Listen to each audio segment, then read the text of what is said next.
আচ্ছা বলেন তো আমার বাড়ি কোন জেলা?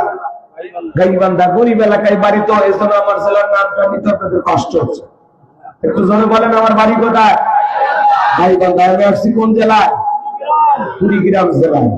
বিশ্বাস করেন বাজার, আমি গাইবান্ধা থেকে আপনাদের এলাকায় এসেছি শুধুমাত্র কোরআনের কথা বলার আশায়, এছাড়া আমার আর অন্য কোনো উদ্দেশ্য নাই।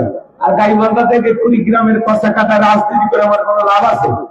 আগামী নির্বাচনে এলাকার মহিলা মেম্বার পদে দাঁড়ানোর কোনো চান্স আছে?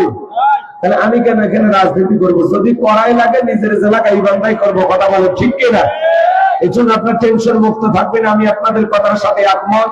আমি বাংলাদেশের রাজনীতি কোন দলের বক্তা না, আমি রাজনৈতিক কোনো বক্তব্য দেব না। I will not say political work because I am not a leader of any political party. কারণ এখানে সব দলের লোক আছে, আছে না নাই? এখানে বসে আছেন বিএনপি, আওয়ামী লীগ, জাতীয় পার্টি, আমাদের জাসদ, পাঁচশদ, চরমনা আছে, ফুলপুরা, হাটাজার বলে মানে জামাত, তাবলীগ, পাবলিক, কোলামালি, গণফোরাম, শ্রীনিবাস বিকল্প ধারা, এলটিবি, বিডি, আমরা করে শক্তি, বিভিন্ন সোসাইটি, 4 দল, 14 দল, 18 দল, 20 দল, ইসলাম বিএনএ, বাংলাদেশ কংগ্রেস, বোর্ড 2 থাক। আবার ভিপি নুরের আছে গণ অধিকার পরিষদ। কয়েকদিন আগে একটা ছেলে দলের নিবন্ধনের জন্য জীবন ছেড়ে দিল। তার দলের নাম আম জনতার পার্টি। আর জুলাইজার নেতৃত্ব দিলে হাসনাত, আব্দুল্লাহ, সার্জিস আলম, নাহিদ ইসলাম, এরা একটা দল গঠন করছে, নাম দিয়েছে এনসিপি। মার্কা দিয়েছে শাপলার কলি। এটা নাকি ফুল হয়ে ঘরে ঘরে ফুটবে। তাহলে এত দলীয় লোক যেখানে, আমি কি বোকা দলীয় আলোচনা করবো? এই দিক থেকে যদি একটা দলের বুঝে মারে কয় হুজুর ওই দলের কথা বললেন, আমাদেরটা বলেন, তাহলে সারা জীবন তো দলের লস করে জীবন শেষ হয়ে যায়। কথাবার্তা কে দেয়? অতএব আজকের মাহফিলে বাংলাদেশের রাজনীতি নিয়ে কোনো আলোচনা করা হবে না। বলেন, বাংলাদেশের রাজনীতি নিয়ে কোনো আলোচনা করা হবে না। তবে হ্যাঁ, আমি গোলাম রাব্বানী যদি কোন রাজনৈতিক বক্তব্য দেই, এই পৃথিবীর শ্রেষ্ঠ রাজনীতিবিদ, শ্রেষ্ঠ রাষ্ট্রনায়ক, শ্রেষ্ঠ রাষ্ট্রপতি, শ্রেষ্ঠ সেনাপতি, শ্রেষ্ঠ বৈজ্ঞানিক, শ্রেষ্ঠ দার্শনিক, শ্রেষ্ঠ বাবা, শ্রেষ্ঠ নেতা, শ্রেষ্ঠ স্বামী, শ্রেষ্ঠ আদর্শ, শ্রেষ্ঠ মহামানব রাহমাতুল আলামিনের মদিনার আদর্শের রাজনীতির কথা বলবো। আমি যদি কোন রাজনীতি বক্তব্য দেই, খলিফাতুল মুসলিমিন আমিরুল মুমিনিন হযরত ওমর ফারুকের আদর্শের রাজনীতির কথা বলবো। যে ওমর ফারুক আল্লাহর জমিনে আল্লাহর দ্বীনকে প্রতিষ্ঠিত করার জন্য, আল্লাহর আইনকে প্রতিষ্ঠিত করার জন্য নিজের কলিজার টুকরা ছেলেকে পর্যন্ত ছাড় দেয় না। কথা বলেন ঠিক কিনা? সেই মদিনাওয়ালার আদর্শের রাজনীতির কথা শোনার পরে আপনার যেন আমার চুলকানি আরম্ভ না হয়। কারণ কোরআন হাদিসের হক কথা সবার কাছে হজম হয়। ছোট্ট বাচ্চা অসুস্থ, বাবা ডাক্তারের কাছে নিয়ে গেছে, ডাক্তার সাহেব কিছুতে ট্যাবলেট দিয়েছে খাইতে, ছোট্ট বাচ্চা তৃতীয় ওষুধ খায় না, ফেলায় দেয়, সব ফেলায় দিয়েছে। পরের দিন সকালবেলা আবার চলে গেছে ডাক্তার সাহেব, গতকালকে ট্যাবলেট দিয়েছিলেন পিতা, আমি ছেলের পিতা, বলে না ছেলেরে কোন কায়দায় ঔষধ খাওয়ায়? বলে উপায় একটাই আছে, আপনার এই কষা কাটায় ভালো কোনো হোটেল থেকে মিষ্টি কিনেন, মিষ্টি কিনে মিষ্টি একটু ফাঁক করেন, ফাঁক করে ভিতরে ট্যাবলেট ঢুকে ছেলের সামনে পূর্বের মতো মিষ্টি বানায় খাইতে দেন। আশা করা যায় মিষ্টি খাওয়া হবে, ট্যাবলেটটা ভিতরে চলে যাবে, আপনার সন্তানটা সুস্থতা লাভ করবে। ডাক্তার এমন কৌশল বাবার কাছে চমৎকার মনে হলো, বাবা তাই এমন করলেন, মিষ্টির ভিতরে ট্যাবলেট দিয়ে ছেলের সামনে ফেলে দেওয়া, পিছিয়ে খাই দিয়ে দিয়েছে, বাবা তুমি মিষ্টি খাও, আমি তোমার জন্য 1 গ্লাস পানি নিয়ে আসি।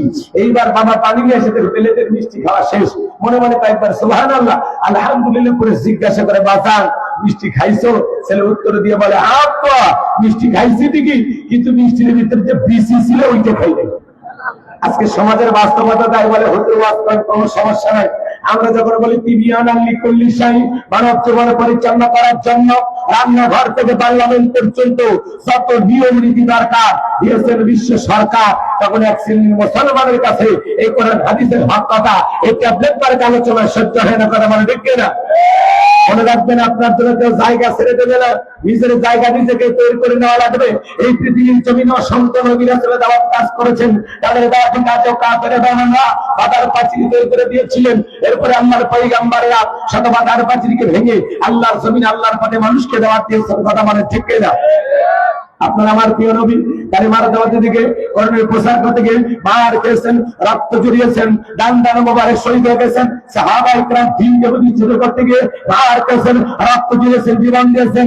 ও বাংলার মুসলমান, এই দেশের মানুষ যদি 1952 সালে ভাষার জন্য জীবন দিতে পারেন, 1971 সালে আপনার আমার পূর্বপুরুষেরা এদেশের মাটির জন্য, এদেশের স্বাধীনতার জন্য যদি জীবন দিতে পারেন, রক্ত দিতে পারেন, প্রয়োজন যদি হয় আল্লাহর জমিন আল্লাহর দ্বীনকে প্রতিষ্ঠিত করার জন্য নবীদের মতো সাহাবায়ে কিরামদের মতো বুকের তাজা রক্ত দিতে হয় কোরআনের জন্য, দ্বীনের জন্য, ইসলামের জন্য, আল্লাহর জমিনে আল্লাহর দ্বীনকে প্রতিষ্ঠিত করার জন্য কারা কারা বুকের তাজা রক্ত দিতে রাজি?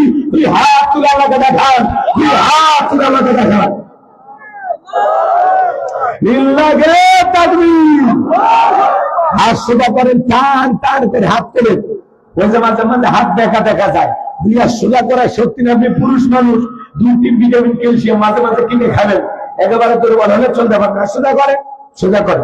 আমার আল্লাহ রাব্বুল আলামিন বলেন, ইন্নাল্লাহা আশতারা মিনাল মুমিনিনা আনফুসাহুম ওয়া আমওয়ালাহুম বিআন্না লাহুমুল জান্নাহ।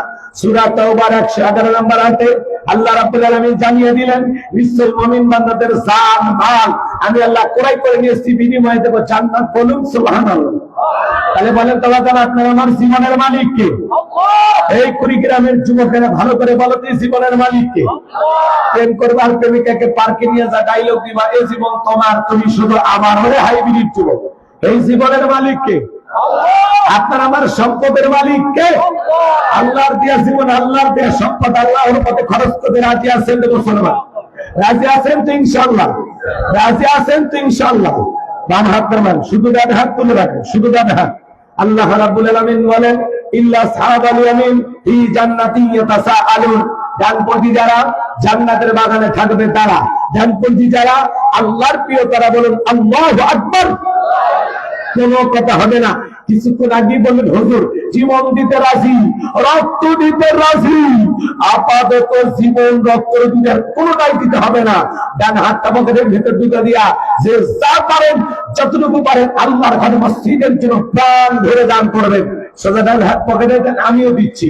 নিজের পকেটে হাত দেবেন, অন্য কারো পকেটে হাত দিয়ে পকেট মেরে বলবেন আর খাবেন না।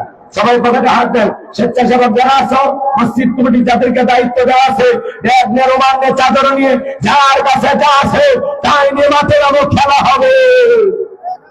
খেলা হবে, ছেলেবেলা যাচ্ছে, সবাই দেন, আমিও দিলাম, আপনারাও দেন। আল্লাহ সবাইকে দেওয়ার তৌফিক দান করুন। জোরে বলেন আমিন। সবাই পকেটে হাত দেন। 10, 20, 50, 100, 500, 2000, 5000, 10,000, 1 লাখ, 2 লাখ, যে যা পারেন আল্লাহ রাস্তায় পকেটে হাত দেওয়া প্রাণ ভরে আল্লাহর মসজিদের জন্য টাকা দান করেন। খবর পাইতে যেন আবার বিড়ি ম্যাচ দিন না। 2014 সালে ওয়াজ করতে গেছিলাম রংপুর তারাগঞ্জ, ওই জায়গায় কালেকশন চলতেছিল। একজন ব্যাগের ভিতর দিয়েছিল 2 প্যাকেট বিড়ি, দিয়ে লেগেছে 1 প্যাকেট মাহফিল কমিটির আর 1 প্যাকেট বক্তা। কত বড় দুষ্ট, চিন্তা করেন। এরকম দুষ্টমি করা যাবে না।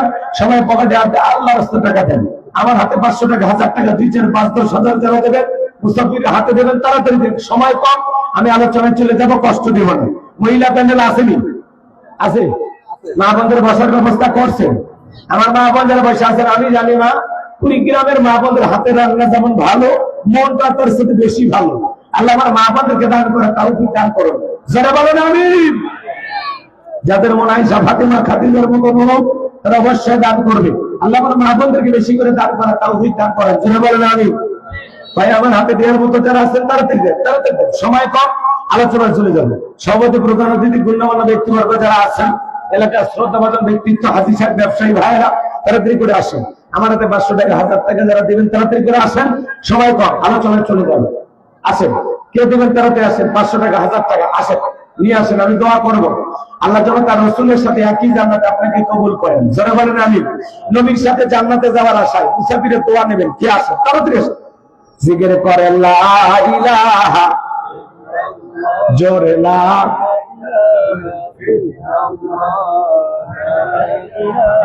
ইল্লাল্লাহ, জোরে লা ইলাহা। ছেলেমেলে ব্যাগ নিয়ে গেছে, বাজার নিয়ে যা পারেন আল্লাহর মসজিদের জন্য দিন। যারা দুনিয়াতে মসজিদ নির্মাণের জন্য টাকা দেয়, আল্লাহ তাদের জন্য জান্নাতি বালাখানা বানায় দিবেন। বলুন সুবহানাল্লাহ। আমিম্মা রাযাকনাহুম ইউনফিকুন। আল্লাহ বলেন আমি যে রিজিক দিয়েছি নিজেও খাও, আমার রাস্তায় ব্যয় করো। খুব দ্রুত গতিতে দেন, আমরা মূল আলোচনায় প্রবেশ করে যাবো ইনশাআল্লাহ। আর কষ্ট দেব না। আমার হাতে দেওয়ার মতো কেউ নাই, 500 টাকা, 1000 টাকা দেওয়ার মতো কুড়িগ্রামে কেউ নাই। রাসূলের সাথে জান্নাতে যাওয়ার আশায় 1000 টাকা আমার হাতে দিলে 500 টাকা দেবেন, এরকম কেউ নাই। আল্লাহর ঘরে দেওয়ার জন্য বাজার দেন না। বিশিষ্ট ব্যবসায়ী 500 টাকা, এ ভাই 1000 টাকা দেন না, দেবি না?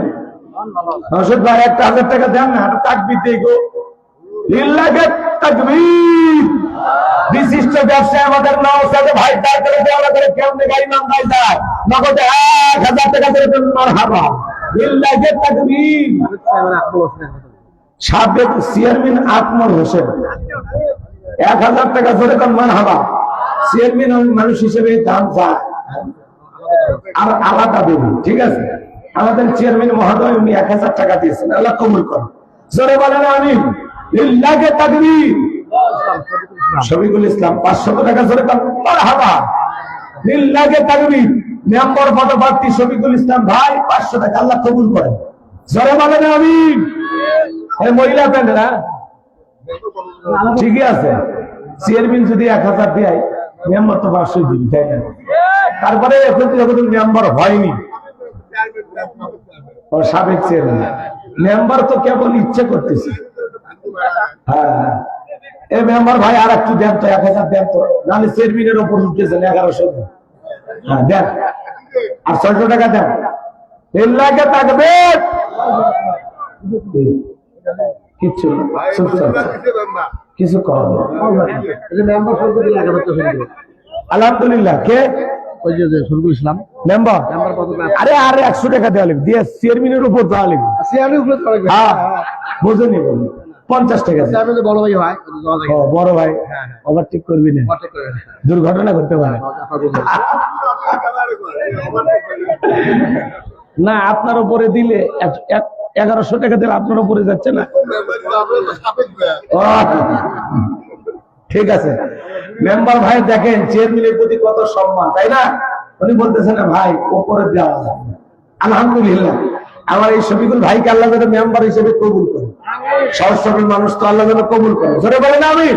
এখন ফুটবল মার্কা হোক আর টিউবওয়েল মার্কা হোক, যে মার্কাই হোক, কেন দেখেন, আপনারা দেখেন, এই ওনার জন্য দোয়া করবেন। জি আলহামদুলিল্লাহ আল্লাহ কবুল করেন। জোরে বলেন আমিন। ইয়াং মানুষ আছে, একটু আল্লাহ যেন কবুল করে। জোরে বলেন আমিন। আর একটু অন্যরকম হওয়া লাগবে, কি কর? হ্যাঁ একটু দাড়ি টাড়ি রেখে মুরব্বী হওয়া লাগবে, যাতে মানুষ বিশ্বাস বেশি করে। আপনি বুঝতে পারতেছেন? আল্লাহ কবুল করেন। ভাই ব্যাগ গুলো পাইছেন, মহিলা প্যান্ডেল পুরুষ প্যান্ডেল ব্যাগ পাইছেন। আল্লাহ ঘর মসজিদের জন্য 2-1 বস্তা সিমেন্ট দেওয়ার মতো কেউ আছে? যে ওদের 5 ওয়াক্ত নামাজকে ভালোবেসে 5টা বস্তা আমি সিমেন্ট দেবো ইনশাআল্লাহ, সিমেন্ট দেওয়ার মতো কেউ আছেন? আর দেরি করেন, জি উঠে দিলে দেন, না দিলে আলোচনা। আপনি চেয়ারম্যান পদপ্রার্থী নওশাদ আলী ভাই, আলহামদুলিল্লাহ। বিশিষ্ট ব্যবসায়ী আমাদের নওশাদ ভাই, উনি চেয়ারম্যান পদপ্রার্থী, আল্লাহ কবুল করেন। জোরে বলেন আমিন। আমার ভাই চেয়ারম্যান পদপ্রার্থী হিসাবে নির্বাচিত হতে চায়, আপনাদের কাছে দোয়া চাইছে, তাই না? সাবেক বর্তমান সবাই দোয়া চাইতেছেন, আমরা দোয়া করি। এখন জনগণ ভাগ্য নির্ধারণ করবে আসলে আপনাদের চেয়ারম্যান হবে কি, তাই না ভাই? এই যে আমাদের পাশে যিনি চেয়ারম্যান ছিলেন, আজ থেকে 9 মাস আগে মারা গেছেন আমাদের প্রিয় ভাই, আমার অত্যন্ত কাছের বড় ভাই, আপনারা জানেন আব্দুর রাজ্জাক সাহেব, নাম জানেন না? আপনাদের বাবা আব্দুর রাজ্জাক, উনি সড়ক দুর্ঘটনায় মারা গেছে। আল্লাহর কাছে দোয়া করি আল্লাহ যেন তাকে শহীদ হিসেবে কবুল করে। একটু জোরে বলেন আমিন। তার জীবনের সমস্ত ত্রুটিগুলোকে আল্লাহ যেন মাফ করে দেন। জোরে বলেন আমিন। আর কেউ আছেন? না না আপনারা চাপাই না, আমি চাপাতে পারি না। আছে কেউ? আছে দেওয়ার মতো কেউ আছে? মিষ্টি রোদ তো, আপনি একটু বসার জন্য খ্যাট দেন, চাপান লাগবে। প্যান্ডেল ছাড়া মানুষ বসবে, বেশি চাপাচাপি করলে ভিতরে গরম লাগবে, তাই না? একটু হালকা ফাঁকা থাকা লাগবে, নড়াচড়া করা লাগবে। তারপরে একেবারে যদি ফাঁকা থাকে একটু পূরণ করে বসে, যদি খুব বেশি ফাঁকা থাকে পূরণ করে বসে। আর যুবক যারা আছে নজর দিয়ে দেখো কোন জায়গাটা ফাঁকা আছে, আস্তে করে যা বসে পড়ে, ঠিক আছে? বেশি চাপাচাপি করা যাবে না। আর যারা দাঁড়িয়ে আছে ওনার পেছনে একটু খ্যাত দিয়ে দেন, না খ্যাত দিয়ে দেন, খ্যাত দেন, খ্যাত আটি ভেঙে দেন। আর কেউ আছে দেওয়ার মতো? দিলে দেন, না দিলে চলেন, আলোচনা যায়, আর কষ্ট না দিই ভাই। 5টা বস্তা সিমেন্ট চাইছিলেন, একটা মানুষ কেউ নাই, আল্লাহর ঘরের জন্য দিবেন। 5 ওয়াক্ত নামাজকে মহাব্বত করে দেন বাজার। আমি তাহাজ্জুদ করে আপনার জন্য দোয়া করবো, কি না? জয়নাল আবেদিন নাম বাপের মেরামত করছে, একখান কাম 5 বস্তা সিমেন্ট দিয়ে মারহাবা। বিল্লাহি তাকবীর। আচ্ছা মসজিদের সভাপতি সেক্রেটারি নাই কই? মসজিদের সভাপতি, মাহফিলের সভাপতি, ডবল সভাপতি অসুস্থ গেছে। কই কই? আচ্ছা হোক, বর্তমান যেহেতু ক্ষমতা আপনার হাতে, হ্যাঁ ভারপ্রাপ্ত সভাপতি কি কাজ কথা কয়? বেগম খালেদা যে অসুস্থ, এখন ভারপ্রাপ্ত চেয়ারম্যান কে? জনাব তারেক রহমান কি কর? এরকম আমাদের সভাপতি অসুস্থ, তিনি এখন ভারপ্রাপ্ত কি চেয়ারম্যান। তিনবারের প্রধানমন্ত্রী দেশ নেত্রী বেগম খালেদা জিয়া সমস্যা অবস্থায়, জীবন মৃত্যুর সন্ধিক্ষণে লাইফ সাপোর্টে হাসপাতাল। আল্লাহর কাছে দোয়া করুন, আল্লাহ তোমার বান্দিকে তুমি সেবায় কামেলা আজলা দান করো। জোরে বলেন আমিন। আল্লাহ সুস্থ করে আমাদের মাঝে ফেরায় দেন। তিনি আলেমদেরকে বড় মহাব্বত করতেন, ভালোবাসতেন, টুপিওয়ালা দাড়িওয়ালাদেরকে পছন্দ করতেন। এই জন্য ওনার জন্য আমাদের দোয়া ভালোবাসা। কথা বলে ঠিক কিনা? আল্লাহ ওনাকে সুস্থ করে দেন। 5 বস্তা সিমেন্ট ভারপ্রাপ্ত সভাপতি হইল, ইউনিয়নের সভাপতি, আজকের মাহফিলের সভাপতি, ডবল সভাপতি। আচ্ছা হোক, যেহেতু সিমেন্ট দিবেন 5 বস্তা, 5,000 টাকা দিবেন। আর যদি খুব বেশি ছিল হয় 10টা বস্তা সিমেন্ট দেন, দুটোর মধ্যে একদিকে যান। আমি একটা তাকবীর দেবো, খালি নিয়ত করছি, আপনি কইলে। ভাইয়ের নাম কি? 10 বস্তা লিল্লাহে তাকবীর। মানে 5 বস্তা সিমেন্ট 5,000 টাকা। কি নাম ওনার? হ্যাঁ, আল্লাহ আজিবুর রহমান। আল্লাহর ঘনা সম্মানিত বিএনপির সভাপতি, আজকের এই প্রোগ্রামেরও ভারপ্রাপ্ত সভাপতি। এই ডবল সভাপতি হিসাবে 5 বস্তা সিমেন্ট 5,000 টাকা। লিল্লাহে তাকবীর, লিল্লাহে তাকবীর। আল্লাহ তাআলা তোমার এই গোলামের দান কবুল করে হায়াত বাড়ায় দাও, জিন্দেগির গুনাহ মাফ করে দাও, কোটি কোটি টাকার মালিক বানায় দাও, দুনিয়া আখিরাতে ইজ্জত সম্মান বাড়ায় দাও। সেটা বলেন আমিন। আর কে আছে? আর কে আছে? মসজিদের সেক্রেটারি কই? সেক্রেটারি আছে কে? মসজিদের সেক্রেটারি কে? আপনি? বাকি কালেকশন না জি, আচ্ছা ঠিক আছে, চলো। যে যা দিয়েছেন আলহামদুলিল্লাহ, মহিলা প্যান্ডেল পুরস্কার টাকা পাইছেন, যে যা দিয়েছে আলহামদুলিল্লাহ। এখন ওয়াজে গেলেন, নগদ যদি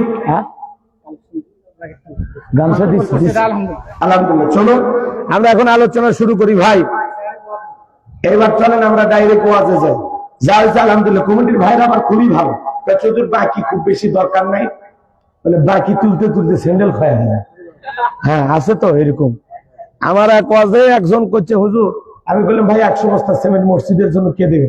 একজন বাপ রে বাপ হাত তুলছে, মারাবা সুবহানাল্লাহ, যা দেওয়ার দিলাম 14 গোষ্ঠীর জন্য, দোয়া করলাম আল্লাহ যেন জান্নাত কনফার্ম করে দেয়। মানে সেই দোয়া হইলো ভাই। পরে মসজিদ ঢালাইয়ের সময় লোকজন গেছে যে ভাই যে মাহফিলে ওয়াদা করছেন 100 বস্তা সিমেন্ট, করছে তো হুজুর যে দোয়া ধরছে আমি মানে মারহাবা নেওয়ার জন্য 100 বস্তা শিকার হয়েছিলাম, আমি কি 100 বস্তা দেওয়ার লোক? আমি দেবো 1 বস্তা। এরকম কিছু লোক আছে খালি বাকিতে লিখে দেয় মারহাবা নেয়, পরে দেয় না। এরকম করা যাবে না। এই জন্য ওরা করছে হুজুর বাকি তোমারই দরকার নেই। কি চিন্তা করছেন? তাহলে যা পারেন নগদ। যারা পরে আসছেন ভাই, যারা পরে আসছেন একটু কিছু দিন, আল্লাহর ঘরের জন্য একটু দিবেন, আল্লাহ কবুল করেন। যারা বলেন এখন আসর পর্যন্ত কারা কারা আলোচনা শুনবেন একটু হাতটা তুলে দেখান তো দেখি। নড়াচড়া করা যাবে না, নড়াচড়া করা যাবে না। একটা তাকবীর দেন চলে সরে। লিল্লাহে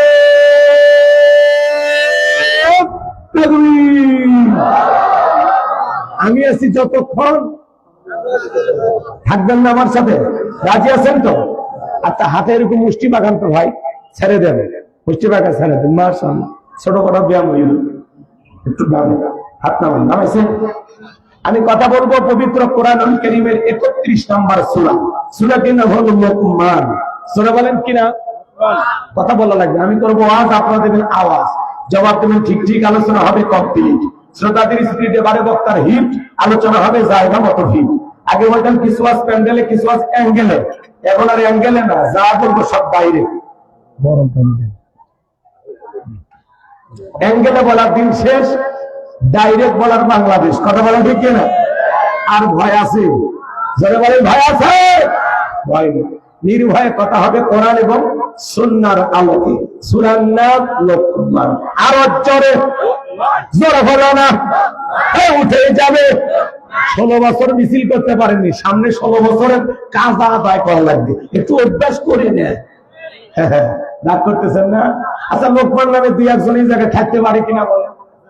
লোকমান কার নাম বলেন তো? আছে লোকমান ভাই? আছে?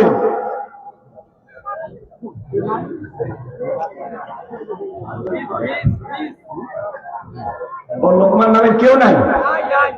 নাই, এই গ্রামে আছে। ঠিক আছে, চলেন। সূরাটির নাম লোকমান। মোট আয়াত আছে 34টি, রূপ আছে 4টি। বিশ্ব নবীর মক্কার জিন্দেগিতে আল্লাহ রাব্বুল আলামিন এই সূরাটি নাজিল করেছেন। লোকমানে হাকিম একজন জ্ঞানী ব্যক্তি ছিলেন। চেহারাটা খুব বেশি সুন্দর ছিল না, চেহারা সুন্দর ছিল না, দেখতে কালো, কিন্তু জবানের কথাগুলো ছিল ভালো। আল্লাহ তাআলার কাছে এতটাই পছন্দ হলো যে আল্লাহ তাআলা তার কথাগুলোকে কোট করে কোরআনুল কারীমের ভিতরে তার নামে একটি সূরা নাজিল করে তাকে আল্লাহ তাআলা পৃথিবীবাসীর সামনে স্মরণীয় করে রেখে দিলেন। চিৎকার মেরে বলুন আল্লাহু আকবার। অথচ লোকমানে হাকিম ছিল একজন কৃতদাস, রাখাল, মানুষের বাড়িতে ছাগল চড়াইতেন, মাঠে ময়দানে ছাগল চড়ানোর কাজ করতেন। সেই মানুষের নামে আল্লাহ সূরা দিয়েছেন। তাহলে সেই মানুষটা কম দামি না বেশি দামি? কথাগুলো কি দামি কথা না কম দামি কথা? দামি কথা না? একটু শোনার দরকার আছে তো। আপনারা কি আদর্শ বাবা হতে চান?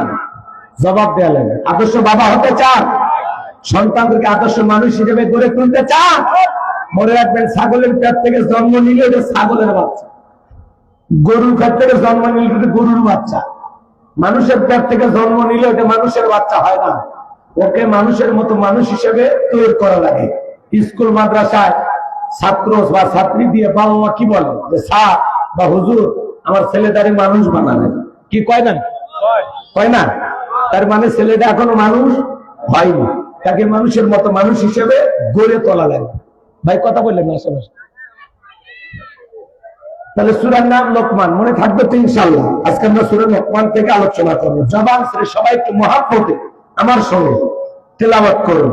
আউযু বিল্লাহি মিনাশ শাইতানির রাজীম। বিসমিল্লাহির রাহমানির রাহিম। বিতাড়িত মোর্দার শয়তানের কাছ থেকে আল্লাহ পাকের কাছে আশ্রয় প্রার্থনা চাচ্ছি।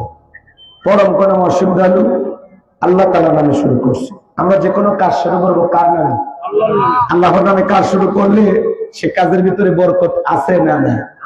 যারা বলেন আছে না নাই?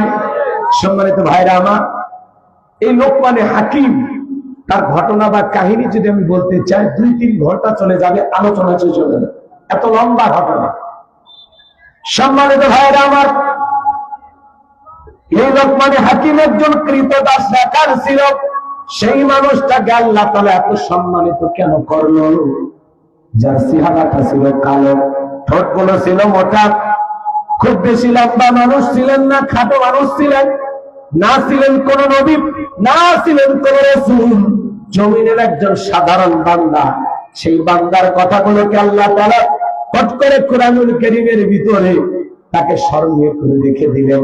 এই পৃথিবীর জমিনে যদি কেউ আদর্শ বাবা হতে চায়, সন্তানকে মানুষের মতো মানুষ বানাতে চায়, লোকমানে হাকিম তার কলিজার টুকরা সন্তানদেরকে যে 12টি উপদেশ দিয়েছিল, পৃথিবীর প্রত্যেকটা বাবা যদি তার সন্তানদেরকে এই উপদেশগুলো দিতে পারে, ওই সন্তানগুলো হবে পৃথিবীর শ্রেষ্ঠ সন্তান, পৃথিবীর সেরা সন্তান হবে। যদি লোকমানে হাকিমের এই উপদেশগুলো আপনি আপনার সন্তানকে দিতে পারেন। গভীর মনোযোগ দিয়ে কথাগুলো শোনা যান। আল্লাহ রাব্বুল আলামিন বলেন, ওয়ালাকাদ আতাইনা লুকমানাল হিকমাতা আনিশকুর লিল্লাহ ওয়া মান ইয়াশকুর ফাইন্নামা ইয়াশকুরু লিনাফসিহি ওয়া মান কাফারা ফাইন্নাল্লাহা গনিয়্যুন হামিদ। আল্লাহ রাব্বুল আলামিন বলেন, আমি লোকমানে হাকিমকে হিকমত দিয়েছিলাম এবং বলেছিলাম, লোকমান তুমি আমার শুকরিয়া আদায় করো। লোকমানে হাকিম আমি আল্লাহ তাআলার শুকরিয়া আদায় করেছিল। যারা শুকরিয়া আদায় করে সে তার নিজের জন্যই শুকরিয়া আদায় করে, আর যারা শুকরিয়া আদায় করে না তাদের জেনে রাখা উচিত আমি আল্লাহ অমুখাপেক্ষী, আমি আল্লাহ নিজেই প্রশংসিত। সুবহানাল্লাহ। আয়াতের প্রত্যেকটা শব্দে আপনারা লক্ষ্য করুন, তাহলে ওয়াজ কিন্তু মজা পাবে। ওয়াজ হবে কোরআন টু কোরআন। কথা বুঝতে পারতেছেন? খুব খেয়াল করে শুনবেন। আল্লাহ তাআলা বলেন আমি লোকমানে হাকিমকে হিকমত দিয়েছিলাম, এরপরে কি বললাম? আনিশকুরু লিল্লাহ, আমার শুকরিয়া আদায় করো। লোকমানে হাকিম শুকরিয়া আদায় করেছিলেন কার? চিল্লা বলে তো কার? এতে লোকমানে হাকিমের সম্মান মর্যাদা কমেছে না বেড়েছে? কমেছে না বেড়েছে? এরপর আল্লাহ তাআলা বলতেছেন ওয়ামাই ইয়াশকুরু ফাইন্নামা ইয়াশকুরু লিনাফসিহি ওয়া মান কাফারা ফাইন্নাল্লাহা গানিয়্যুন হামিদ। যে প্রশংসা আদায় করে সে তার নিজের জন্য আদায় করে, আর যারা প্রশংসা আদায় করে না তাদের জেনে রাখা উচিত আমি আল্লাহ হলাম অমুখাপেক্ষী।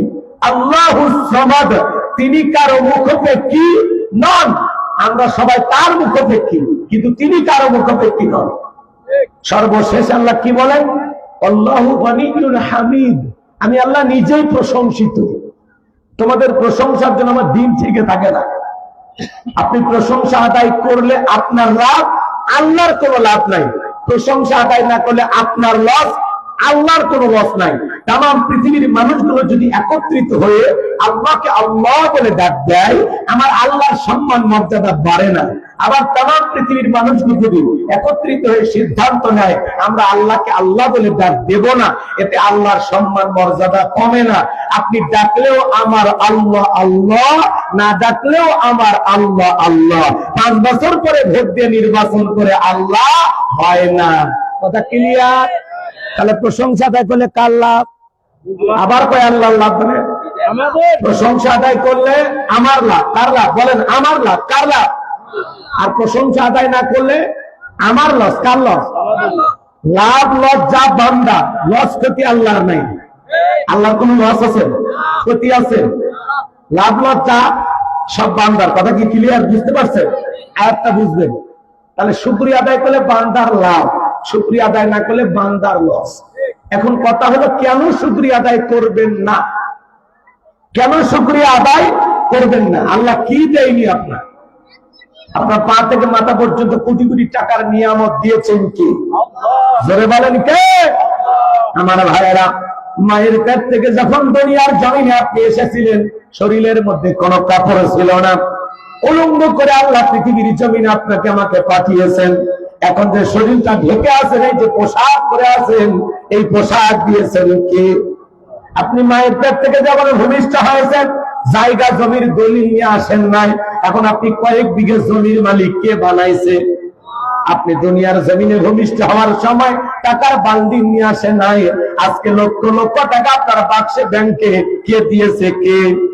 তাহলে আল্লাহ তাআলা এত কিছু দিলেন, কেন আল্লাহর শুকরিয়া আদায় করবেন না?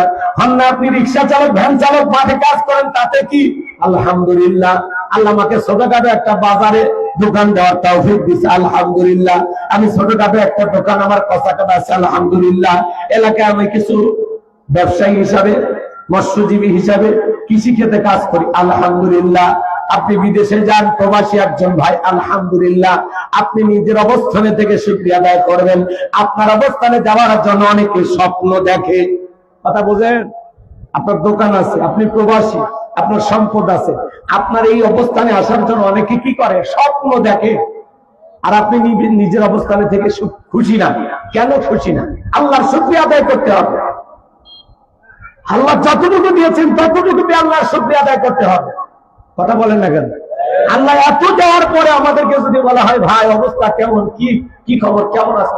ওই গরিবের থাকা না থাকা হুজুর আছে, কোনো মতে দিনকাল যাচ্ছে, আমাদের মতো ভয় বকনির এলে দিন হুজুর, গরিবের দিন গেলেই হলো, এ আছে আর কোনো মতে আলহামদুলিল্লাহ। মানে আলহামদুলিল্লাহ কয় কুড়িগ্রাম, ঠাকুরগাঁও, পঞ্চগড়, নীলফামারী, সৈয়দপুর ঘুরে আছে আলহামদুলিল্লাহ। এই বেটা, কেউ জিজ্ঞাসা করেছে আপনাকে আপনি কেমন আছেন, ডাইরেক্ট বলে দেন আলহামদুলিল্লাহ। কি কি সমস্যা সেটা পরে সমস্যা দিবেন যিনি, সমাধানও করবেন। আপনি মুখ দেখ পাচ্ছেন কি? ভাই কেমন আছেন? ওই গরিবের থাকা না থাকা, আসি হুজুর, কোন মতে বেঁচে আছি আলহামদুলিল্লাহ। এটা জবাব হইল? কথা কোন এটা জবাব হইল? আল্লাহ কি বলতেছেন? শুকরিয়া আদায় করা লাগবে কার? জোরে বলেন না কার? আল্লাহ আপনাকে যতটুকু রেখেছেন, আপনি পা দিয়ে হেঁটে মাহফিল পর্যন্ত আসেন নাই? এই মুহূর্তে কত মানুষ হাসপাতালের বেডে শুয়ে কাতরাইতেছে, তার চাইতে আপনি ভালো নাই? কত মানুষ বাড়িতে বিছানায় শুয়ে কাতরাইতেছে, তার চাইতে ভালো নাই? এই মুহূর্তে কত মানুষ দুনিয়ার জমিন থেকে বিদায় হয়ে কবরস্থ হচ্ছে, তাকে কবরে দাফন করা হচ্ছে, তার চাইতে আপনি ভালো নাই? কথা বলেন না কেন? কেন আল্লাহর শুকরিয়া আদায় করবেন? কত মানুষ চোখের সামনে দেখেন না, পা নাই, হাত নাই, হ্যাঁ, প্রতিবন্ধী, জবান আছে, কথা বলতে পারে না, বোবা, তার চাইতে আপনি ভালো নাই? কথা বলার শক্তি দিয়েছেন কে? আর রহমান আল্লামাল কোরআন খালাকাল ইনসান আল্লামাহুল বায়ান। আল্লাহু আকবার বলে যে আল্লাহ আমাদেরকে সৃষ্টি করেছেন, সে আল্লাহ কথা বলার শক্তি দিয়েছেন। কথা ক্লিয়ার না ভেজাল আছে? সম্মানিত ভাইয়েরা আমার, গভীর মনোযোগ দিয়ে কথাগুলো শুনে যাবেন বাজান। কেন আল্লাহর শুকরিয়া আদায় করবেন না? আল্লাহ তাআলা দুনিয়ার মধ্যে এত কিছু আপনাকে দিয়েছে, কেন আল্লাহর শুকরিয়া আদায় করবেন না? পারস্যের কবি শেখ সাদী রহমতুল্লাহ আলাইহি পায়ের মধ্যে এক জোড়া স্যান্ডেল নাই, মনটা বড় খারাপ, দেখে বলে আল্লাহ আমি এত বড় কবি আর আমার পায়ে জোড়া জুতা নাই। পথ চলতে চলতে তাকায় দেখে আল্লাহর একজন বান্দা বসে আছে, তার দুইটা পা নাই।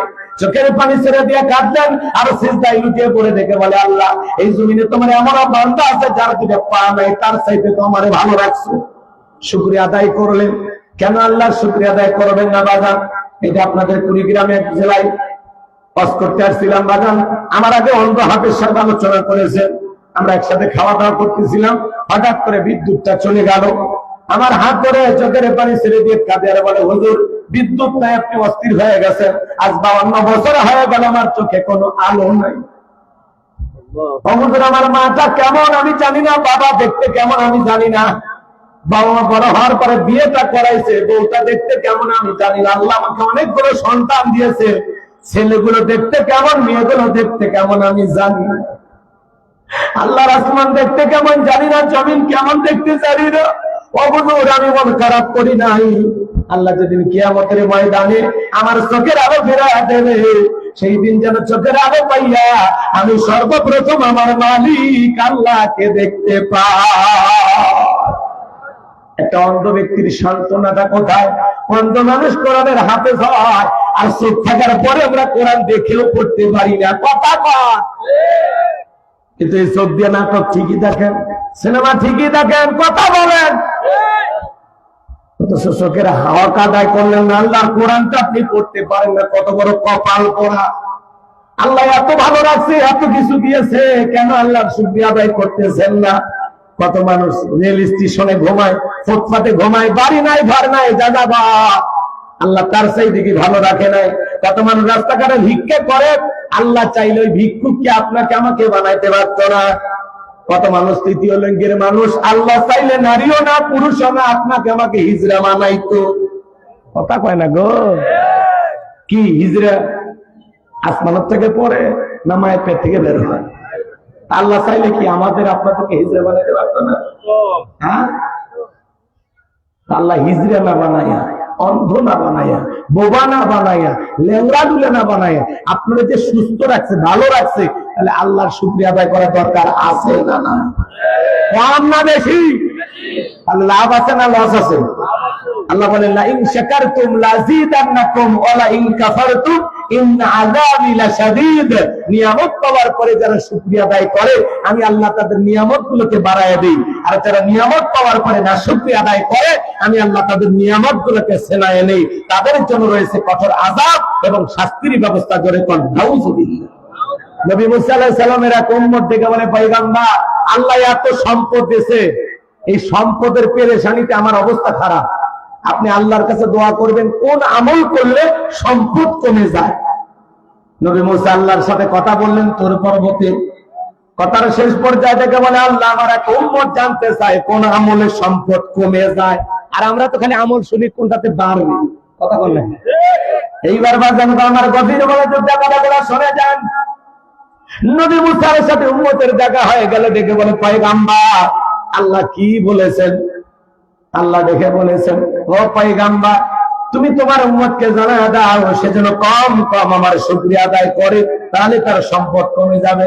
উম্মত ডেকে বলে পয়গাম্বার এটা কোনো কথা হইল? আপনি আল্লাহর নবী হয়ে কথাটা কেমনে বললেন যে আল্লাহ আমারে এত নিয়ামত দিয়েছে, এত ভালো রেখেছে, কেন সে আল্লাহর প্রশংসা করব না? কেন সে রবের কোন কীর্তন গাইব না? আজ থেকে আমি আরো বেশি করে আমার আল্লাহর শুকরিয়া আদায় করব। ওই লোকটা যখন আরো বেশি করে আল্লাহর প্রশংসা আদায় শুরু করলেন, আগের চাইতে তার সম্পদকে আল্লাহ তাআলা আরো দ্বিগুণ বাড়াইয়া দিয়েছে। এই জন্য বাজান, সুখে থাকি আর দুঃখে থাকি, খেয়ে থাকি আর না খেয়ে থাকি, হাসপাতালে থাকি আর বাড়িতে থাকি, সবসময় জবান দিয়ে প্রশংসা হবে একমাত্র কার? আপনারা সবাই কেমন আছেন? আরেকটু জোরে বলেন। অনেকে জিজ্ঞাসা করে হয় ভাই কেমন আছেন? কয় ইনশাআল্লাহ। ভাই আপনার শাশুড়ি মারা গেছে? কয় আলহামদুলিল্লাহ। আপনার স্ত্রী গর্ভবতী ছিল, সন্তান জন্ম দিয়েছে? কয় ইন্না লিল্লাহি ওয়া ইন্না ইলাইহি রাজিউন। এক মুরব্বী চাচা পেশাবখানাতে দোয়া পড়তেছে বিসমিল্লাহি ওয়ালা বারাকাতিল্লাহ। কাজা মানে কোন দোয়া কোন জায়গায় কোন লাগে অনেক মুসলমান এখনো ঠিক করতে পারেনি।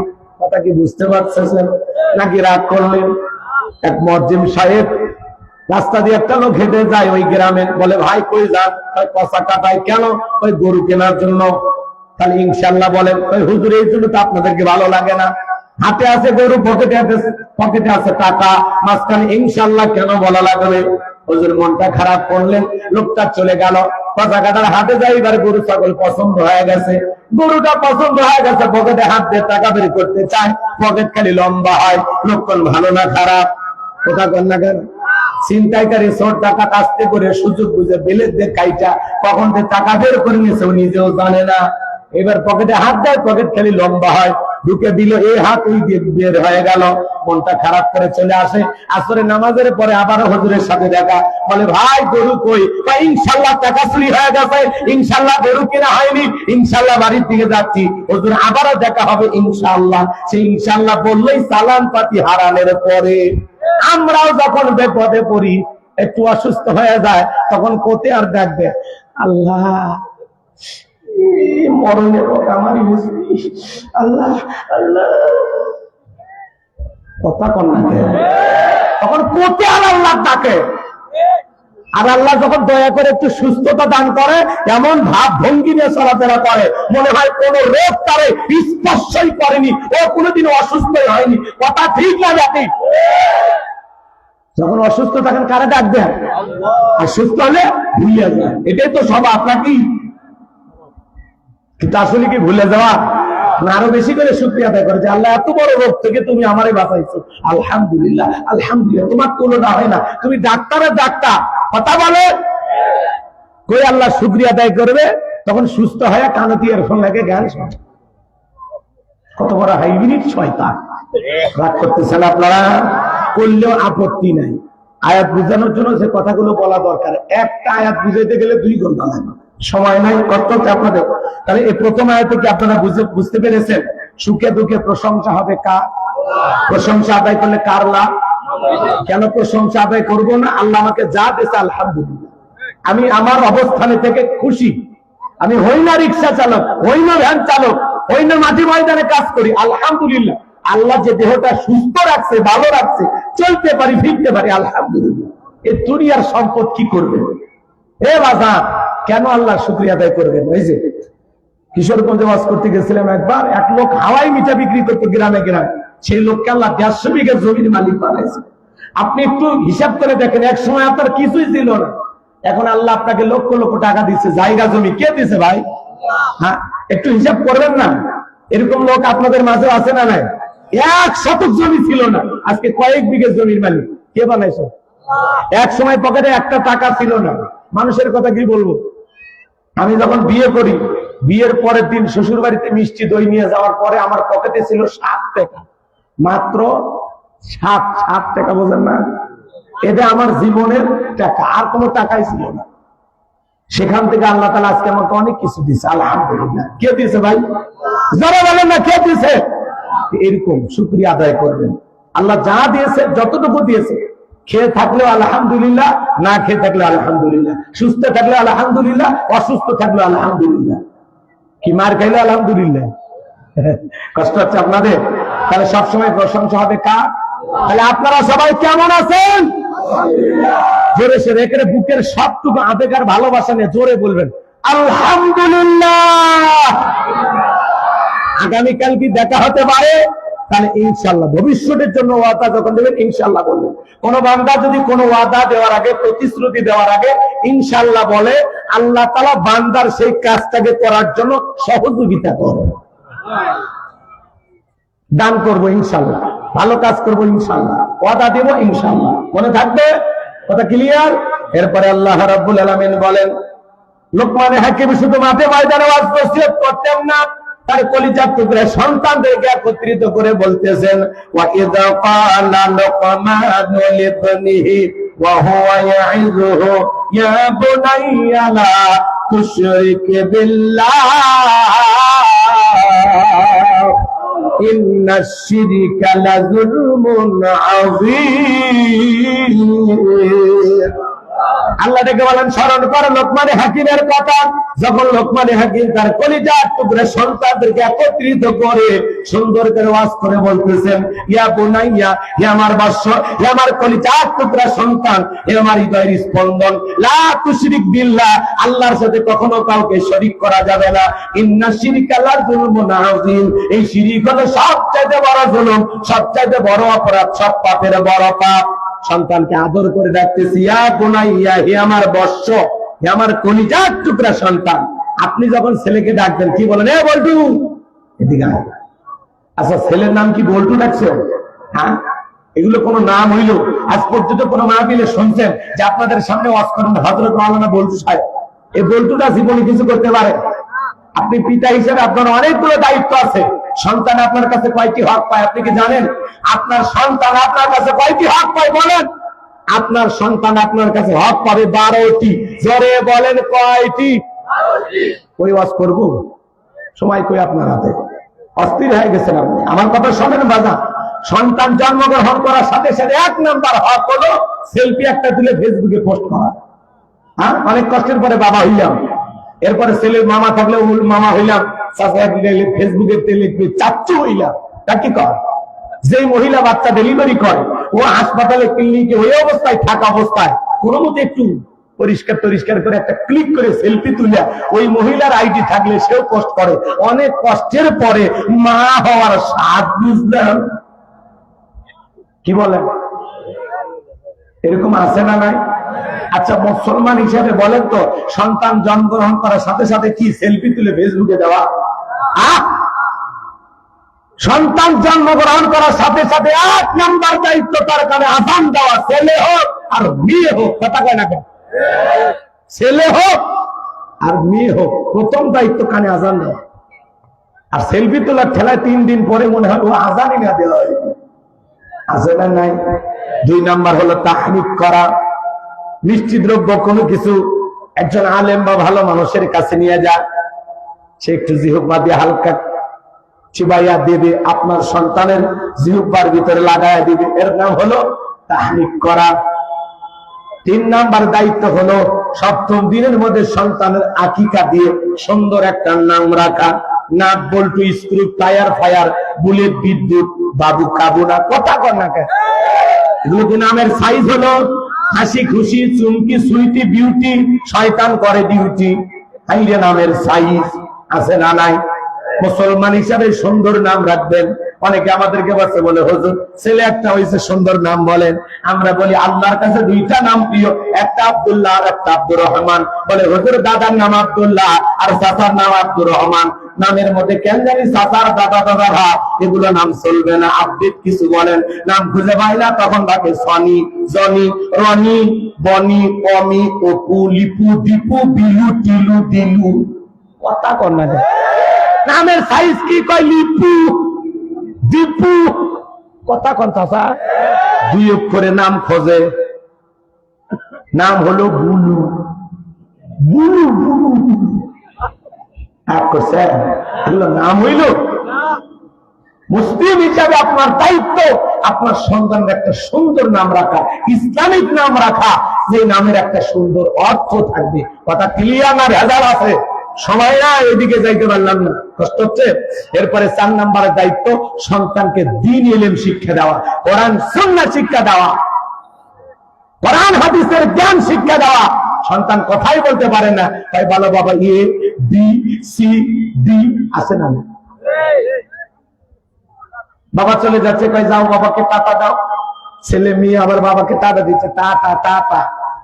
যারা শিখাবে সন্তানকে টাটা, ওর কপাল ফাটা, ওই সন্তান বড় হইয়া মারবে কপালে ছাড়া কথা দেখতে টাটা বাই বাই এগুলো শিখাই না। বাবা বিদায় নিচ্ছে, সন্তানকে বলেন বাবা ফি আমানিল্লাহ বলে দাও। পারবো তো ইনশাআল্লাহ? লম্বা হবে বাজান, ওইদিকে আমি যাব না। তাহলে লোকমান হাকিম তার ছেলেদেরকে বলতেছেন, ইয়া বুনাইয়া লা তুশরিক বিল্লাহ, হে আমার সন্তানেরা, হে আমার কলিজার টুকরা সন্তানেরা, লা তুশরিক বিল্লাহ, আল্লাহর সাথে কখনো কাউকে শরীক স্থাপন করো না, আল্লাহর সমকক্ষ কাউকে স্থির করো না। ইন্নাশ শিরকা লাযুলমুন আযীম, এই শিরিক হলো সবচেয়ে বড় জুলুম, সবচেয়ে বড় অপরাধ। একটা ছেলে ডেকে বলে আব্বা আমার দেওয়াজ নসিহত হবে না, আমার কিছু টাকা দেন, আমি একটু ব্যবসা বাণিজ্য করবো। হাজির বেটা সবাইকে হাজির হয়, হাজির বেটা বাজি হয়, ডাক্তারের বেটা ডাকাত হয়, কথা বোঝা যায়। লোকমান হাকিমের ছেলে বলতেছে আব্বা আমার দেওয়াজ নসিহত হবে না, আমার কিছু টাকা দেন, আমি একটু ব্যবসা বাণিজ্য করবো। ছেলেটা বড় নাফরমানরা। লোকমান হাকিম ডেকে বলে সন্তান তোমার যে টাকা দিবে এমন টাকা তো আমার কাছে নাই, তবে আমার এক বন্ধুর কাছে আমি টাকা পাই, সে একটা দ্বীপে বসবাস করে। আজ পর্যন্ত যত মানুষকে টাকার জন্য পাঠাইলাম কেউ তো ভালোভাবে ফিরে আসতে পারে নাই, তাই নাকি? বলে হ্যাঁ, ঠিকানাটা দিয়ে দেন। লোকমান হাকিম ডেকে বলে বাবা কেমনে হয়, কেমনে পারি ছেলেকে বিপদে ফেলাই দিদি, তোমার যাওয়ার দরকার নাই। বলে না আব্বা আপনি শুধু ঠিকানাটা বলে দেন, যেভাবে হোক আমি পৌঁছায়া যাব। ছেলেটা ছিল বড় নাফরমানদা। লোকমান হাকিম যখন দেখে বলে সন্তান বাড়ি থেকে যখন বের হয়ে যাইবা 2 রাকাত সালাতুল হাজতের নামাজ আদায় করবা, আর মনে রাখবা বিপদের আগে আর পরে 2 রাকাত সালাতুল হাজতের নামাজ আদায় করবা। এইবার ছেলেটা রওনা করলেন। লোকমান হাকিম আগে থেকে বলল বাবা তুমি বাড়ি থেকে বের হয়ে যাওয়ার পরে বিশাল মরুভূমি রাস্তা পাড়ি দেওয়ার পরে তাকায় দেখো একটা জঙ্গল দেখা যায়, সেখান থেকে ঝর্ণার পানি পড়তেছে, প্রয়োজন মোতাবেক পানি পান করবা, সেখান থেকে পানি নেবা। সামনের দিকে যা পিছন দিকে তাকায় দেখবা জঙ্গলটা দেখা যায় না, ভয় পাওয়ার কোনো কারণ নেই। সামনে পথ চলতে চলতে থাকবা, বিশাল একটা গাছ। লোকমান হাকিম আগেই বলেছে বাবা গাছের ছায়া নিলে বিপদ হবে। ছেলেটার মনেও মানে না। গাছের গোড়া একটা মুরব্বী বৈশা আছে, ডেকে বলে বাবা এই দিকে আসো। লোকমান হাকিমের ছেলে বলে না বাবা বলেছে গাছের ছায়া নিলে বিপদ হতে পারে, তাই কোনো ভয় নাই, তুমি আসো। এইবার ছেলেটা ক্লান্ত শরীর, গাছের ছায়া আশ্রয় নেওয়া মাত্র ঘুম চলে আসছে। গাছের গোড়া থেকে একটা সাপ বের হয়ে সন্তানটাকে সবল মেরেছে। মুরব্বী তাকায় দেখে সত্যি তো লোকমান হাকিমের ছেলের বড় বিপদ হয়ে গেল। এইবার সাপটাকে ধরলেন, লোকমান হাকিমের সন্তানটাকে বিষ মুক্ত করলেন। এরপর একটা ধারালো চাকু দিয়া সাপটাকে কেটে 2টা টুকরো করলেন, পিছনের অংশ ফেলা দিয়া মাথার অংশটা লোকমান হাকিমের সন্তানের ব্যাগের ভিতরে রেখে দিলেন। এইবার যখন ঘুম থেকে জাগ্রত হয়েছে দেখে বলে বাবা সত্যি তোমার বড় বিপদ হয়েছিল, একটা বিষাক্ত সাপ তোমাকে সবল মেরেছিল, আমি তোমাকে বিষ মুক্ত করেছি, আর কোনো ভয় নাই। ছেলেটা এবার 2 রাকাত সালাতুল হাজতের নামাজ আদায় করে বলে মুরব্বী ওই জনবসতি এলাকায় গিয়ে আমার বাবার পরিচয় দিলে তারা আমাকে সেই দ্বীপের রাস্তাটা দেখাইয়া দিবে, তাই নাকি? বলে হ্যাঁ ঠিক আছে চলো যাই, আমি যদি তোমার সঙ্গী হই তোমার কি কোনো আপত্তি আছে? বলে না, আপনি আমার সফর সঙ্গী হতে পারেন।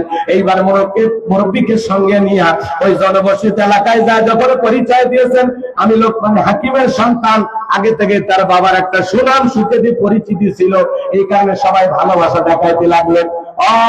কুড়িগ্রামের মুসলমানেরা আপনাদের এলাকায় যদি আল্লামা সাইদি হুজুরের ছেলে আসে ভালোবাসা দেবেন কিনা বলেন? মহব্বত করবেন না বাবার কারণে, কারণ সাইদি হুজুরকে আপনারা ভালোবাসেন, সেই কারণে তার সন্তানকে আপনারা কি করবেন? আদর করবেন, ভালোবাসা দেবেন। ডক্টর মিজানুর রহমান আজারি ভাই তার ছেলে যদি আসে ভালোবাসা দেবেন না? কথা কয় না। মামুনুল হক সাহেবের সন্তান আল্লামা মামুনুল হক, তার ছেলে আসতে ভালোবাসা দেবেন না? তার মানে কি বাবার কারণে আপনারা সন্তানকে মহব্বত করবেন, তবে আমার ছেলে আসলে মনে ভালোবাসা দেবেন না? দেবেন, তাও দিবেন। আচ্ছা ঠিক আছে, আলহামদুলিল্লাহ। আমার ভাইয়েরা আমি যে কথা বলতে চাচ্ছিলাম বাজান কবির মনোযোগ দিয়ে কথাগুলো শুনে যান। লোকমান হাকিমের সন্তানকে কেউ থাকতে দেয়, কেউ খাইতে দেয়, আদর যত্নের কোনো অভাব নাই, জামাই আদর ফেল, সেই মহব্বত ভালোবাসা দেখাতে লাগবে। এক পর্যায়ে একটা মুরব্বী এসে বলে, বাবা তুমি কি বিয়ে করছো? কয় না, আমি বিয়ে করিনি। তখন মুরব্বী বলতেছে, বাবা এলাকায় একটা সুন্দরী মহিলা আছে, খুবই সুন্দরী একটা মেয়ে আছে, যদি তুমি চাও রাজি হও তাহলে আমি সেই মেয়ের সাথে তোমার বিবাহের ব্যবস্থা করতে পারি। বাবা বলেছে, ওই এলাকায় যাওয়ার পর একটা সুন্দরী মেয়ে আছে, দেখবিও না, বিয়ে করবি না, বিয়ে করলেই বিপদ। এটা আগেই বাবাই সিগন্যাল দিয়ে দিচ্ছে। ছেলেটা চিন্তা করলো, পাত্রী দেখলে তার বিয়ে হয় না, পাত্রী দেখি, সমস্যা কি? তো মুরব্বীরা বলতেছে, বাবা বিয়ে করো আর না করো, মেয়েটাকে একবার দেখে আস। এবার সবাই যখন বলতেছে, এর যে উপদেশটা মুরব্বী, তারে বলতেছে, মুরব্বী পাত্রী কি দেখবো? এবার সবাই মিলে পাত্রী দেখার আয়োজন হলো। মেয়েটা দেখতে ভাই এতটাই সুন্দরী, সেই সময়ের বিশ্ব সুন্দরী বললেও ভুল হবে না, এতই সুন্দরী। এই যুবকে কথা কনা, বিয়ে তো করবা, পাত্রী দেখার সময় খবরদার, খবরদার বন্ধু বান্ধব সাথে নিয়ে যাবা না। এ কথা কনা, 8-10 জন বন্ধু মিলে পাত্রী দেখবার যায়, বোকা ছেলে। এই যে বন্ধু বান্ধব দুলা ভাই এদেরকে দিয়ে যে পাত্রী দেখতে গেছেন, কি জায়েজ আছে দেখা? জায়েজ আছে। ইসলামের নিয়ম কানুন কিচ্ছু মানে না। 15-20 জন মিলে গেছে পাত্রী দেখতে। কেউ করছে, হাসো তো আমার দাঁত গুলো দেখি, একটু চুল দেখি, হাঁটো তো মনে হয় কুরবানির গরু কিনতে গেছে। কথা কন না আপনারা? মেয়েটারে যে আমরা দেখতেছো, ছেলেটারে যদি অমনি দেখা হয় কেমন লাগবে? খবরদার, পাত্রী দেখতে গেলে যুবক, তোমার মা তোমার বোনকে সঙ্গে নিয়ে যাবা। তোমার মা আর তোমার বোন, খবরদার খালা ভাবিকেও সাথে নিবে না। খালা গেলে ঝামেলা আছে। মেয়ে দেখতে যতই সুন্দরী হোক, বলবে না না, এর সাথে আমার বাড়ির লাভলি ভালো, মানে বাড়িতে কিন্তু লাভলি আছে, মানে খালা তো বোন। কথা কয় না, যত ভালোই হোক খালা কোনো না কোনো একটা ভুল ধরে পেঁচ লাগাই দিবে। আর ভাবি, তারা নিয়ে গেলে ভাবি চাইবে তার চাইতে বেশি সুন্দরী গেলে ভাবির তো সম্মান মর্যাদা থাকবে না, ইগোতে লাগবে। এই জন্য ভাবি চাইবে তার চাইতে কম সুন্দরী মেয়ে যেন ওই বাড়ির বউ হয়। অতএব এই 2 জন নারীকে নিয়ে যাওয়া যাবে না। আর 2 জন নারীকে নিয়ে যাওয়া যাবে, যেটা হলো মা আর বোন। মা চাইবে আমার ছেলে যেন একটা ফুটফুটে সুন্দরী বৌমা পায়। কথা কন, আমার ছেলের যেন একটা মনের মতো বউ হয়। আর আপনার বোন চাইবে আমার ভাইয়ের জন্য একটা চাঁদের মতো সুন্দরী ভাবি হয়। কথা বলে, এই 2 নারীর মধ্যে কোনো ভেজাল। এই জন্য পাত্রী দেখতে গেলে বন্ধু বান্ধব নাকি মা, কারে নিয়ে যাইবা? তারা বন্ধু বান্ধব নিয়ে যায়। যারে দেখতে গেছে বন্ধু বান্ধব করার ইচ্ছা করলে ওরা বিয়ে করতে পারবি না? কি কথা কর নাকি? যতক্ষণ বন্ধু দুলে ভাই যাদেরকে নিয়ে গেছে সবাইকে ওই পাত্রী দেখে বিয়ে করা জায়েজ আছে। খবরদার নিয়ে যাস না, একেবারে চোখের সামনে সুন্দরী বউটা হারায় হয় না। আল্লাহ হেদায়েত দান করে। এটা জোরে কোন আমিন। এইবার পাত্রী দেখে এতটাই সুন্দরী ছিল, লোকমানে হাকিমের ছেলে মনে মনে ভাবতেছে, বিয়ে যদি করি এই মেয়েকেই করব। এতটাই সুন্দরী, এক জায়গায় ভালো লাগছে, এক জায়গায় ভালো লেগে গেছে। এখন মুরব্বীরা বলতেছে, বাবা মেয়ে কি পছন্দ হয়েছে? কই মাশাআল্লাহ, মেয়ে পছন্দ হয়েছে। তখন বলতেছে, বাবা মেয়ের একটা গোপন সমস্যা আছে। কি সমস্যা? কথা কয় না। এলাকায় যখন পাত্রী দেখতে যান, আশেপাশে খোঁজ খবর নেন না, অমুকের মেয়েকে দেখতে আসছি, ভাই মেয়েটা কেমন? উত্তর পাড়া বাচ্চার মেয়ে। ওই মেয়ে তো কয়েকদিন আগে 7 দিনের জন্য কক্সবাজার থেকে একটা আইফোন গিফট পাইছে। কয়েকদিন থেকে 7 দিন থেকে কক্সবাজারের থেকে একটা আইফোন নিয়ে আসছে। তার মানে মেয়ের চরিত্র ভালো না খারাপ? কথা বোঝেন? ছেলে হোক মেয়ে হোক, তার গোপন তথ্য এলাকার বাসীর কাছে জিজ্ঞাসা করলে পাওয়া যায় না। অমুকের ছেলে কি কয়? ছেলে তো সারা দিন সারা রাত বাড়িতে আসে না, এত বিজি ছেলে। তাই নাকি? বলে সারাদিন সারা রাত কি করে? সারা রাত ইয়াবা ফেন্সিডিল গাঁজা মদ খায়, চেতন পায় না, আর সারাদিন জুয়া খেলে। এতই ব্যস্ত, কথা বল না কেন? এই জন্য ছেলে সারাদিন সারা রাত বাড়ির থাকে না, জুয়ার মদ নিয়ে থাকে। রাগ করতেছেন নাকি আপনারা? আর মানুষ মনে করে না ছেলে মনে কর্মে ব্যস্ত থাকে। এই যে পাদির পাতি, সেটা তো আর বোঝে না। আমার ভাইয়েরা গভীর মনোযোগ দিয়ে শুনে যান। এইবার মুরব্বীরা ডেকে বলে, বাবা এই মেয়ে তার এর আগে 10 বার বিয়ে হয়েছে। কয়বার? 10 বার বিয়ে হয়েছে, প্রত্যেকটা স্বামী বাসর ঘরে মারা গেছে, একটা স্বামী বাসর ঘর থেকে জীবিত বের হয় নাই। তোমার সিরিয়াল 11 নাম্বার, এইবার তুমি বলো রাজি আছো না নাই? লোকমানে হাকিমের ছেলে মনে মনে এতটাই কষ্ট পাইলেন, হারি এত সুন্দরী একটা মেয়ে পছন্দ হয়ে গেল, কিন্তু এর আগে 10 বার বিয়ে হয়েছে। তারপরে মনে মানে না, মানে 10 বার বিয়ে হয়েছে তাতে কি হয়েছে, আমি তারপরে মেয়েটাকে বিবাহ করবই। লোকমানে হাকিমের সন্তান এই বিশ্ব সুন্দরী মেয়েটাকে বিবাহ করতে চায়। এর আগে 10 জন স্বামী কেন মারা গেল, আর লোকমানে হাকিমের সন্তানের সাথে কিভাবে বিয়ে হয়? আপনারা তো কি পুরো ঘটনাটা কি শুনতে চান? কারা কারা শুনলেন একটু হাত তুলে দেখেন তো বাজান। তাহলে ওই দিকে আলোচনাটা মনে রাখেন। আমি এই জায়গায় যে কথা বলতে চাচ্ছিলাম, আল্লাহ রাব্বুল আলামিন বলেন, ইয়া বুনাইয়া লা তুশরিক বিল্লাহ, হে আমার বৎস, হে আমার কলিজার টুকরা সন্তানেরা, লা তুশরিক বিল্লাহ, আল্লাহর সাথে কখনো কাউকে শরীক করো না। ইন্না শিরকা লা যুলমুন আযীম, এই শিরক হলো সবচেয়ে বড় জুলুম, সবচেয়ে বড় অপরাধ, সব পাপের বড় পাপ শিরক। এদিকে খেয়াল করেন, শিরক হলো সবচেয়ে ভয়ঙ্কর একটা গুনাহ, সবচেয়ে বড় পাপ, পাপের বড় পাপ। কথা কি বুঝতে পারছেন? পাপেরও বড় পাপ, নাম হলো শিরক। শোনেন, আমার দিকে তাকান। এই শিরিক, বড় শিরিক গুলোকে শিরিকে আকবর বলা হয়, আর ছোট শিরিক গুলোকে শিরিকে আসগর বলা হয়। আমাদের সমাজে প্রচলিত অনেক শিরিক আছে। মাজারে সিজদা দেওয়া শিরিক, কথার জবাব দেন। মাজারে সিজদা দেওয়া শিরিক, পীরের পায়ে সিজদা দেওয়া শিরিক, কথা বোঝেন নাই? নেতার পায়ে সিজদা দেওয়া শিরিক। আল্লাহ ছাড়া এই মাথা পৃথিবীর কারো কাছে নত করা যাবে না। ইয়্যাকা না'বুদু ওয়া ইয়্যাকা নাস্তাঈন, আমরা তোমার ইবাদত করি, তোমার গোলামি করি, সাহায্য তোমার কাছে চাই। আল্লাহ ছাড়া পৃথিবীর কোন মাজারে, কোন পীরের পায়ে, কোন নেতার কাছে মাথা নত করা যাবে না। ইমানদারের মাথা মাজারে না নত হবে, মসজিদে। কথা ক্লিয়ার না ভেজাল আছে? আপনি মাজারে সিজদা দিয়ে কি চান? মাজারে বিশ্বাসের কোন কিছু দেওয়ার ক্ষমতা আছে? সবকিছু দেওয়ার মালিক কে? চাইতে হলে কার কাছে চাইতে হবে? আপনি মাজারে সিজদা দিয়ে কি চান? আল্লাহ আমাদের হেদায়েত দান করেন। এই মাজার গুলো এখন গাঁজা খাওয়ার আসল হয়ে গেছে। নারী পুরুষ একত্রে গাঁজা খায়, আছে না নাই? মাথার চুলে যত হাতে গাঁজার পর সালা বিন্দা থাকে, তবিল থাকে, সব দেখা যায়। গাঁজা খাইয়া মুখদারি লাল বানাইছে, টস্টাই করে মুখ কই খুঁজে পাওয়া যায়। বগলের চুল দিয়ে বেরিবার হয়েছে। সুন্দরবনে অবস্থায় বান্দরবনের কি অবস্থা? গাঁজা খায় আর লাফালাফি করে, ডুবি তবলা বাজায়, নারী পুরুষ একত্র হয়, জিকির করে আর গান গায়। ওই পানির ভেতর জ্বললে বাতি, যার বাতা চক নেবে না, লেঙ্গা বাবার মুড়ি ধরলে নামাজ রোজা লাগে না। যে পিসাই বলবে নামাজ রোজা লাগে না, যে পীর না টাটকা শয়তান। হ্যাঁ, সিজদার মধ্যে একটা সিজদা দিবি জাহান্নাম, জান্নাত পার হয়ে জাহান্নামের গর্তে পড়বি। আছে না নাই ভণ্ড? খবরদার বাজান, এদের কাছে যাওয়া যাবে না। 30 বছর গোসল করে নাম দিচ্ছে সাধু বাবা। গায়ে ধার দিয়ে যাওয়া যাবে না, শরীরে ধার দিয়ে গেলে পাঁঠা ছাগলের মতো গন্ধ পায়। এই ভণ্ডদের কাছে যাওয়া যাবে না। পীর ছিল শাহজালাল, শাহ পরান, শাহ মাকদুম, বাইজিদ মুস্তমি, আব্দুল কাদের জিলানী, রংপুরের কেরামতুল্লাহ, রাজশাহীর শাহ মাকদুম, বগুড়ার শাহ সুলতান।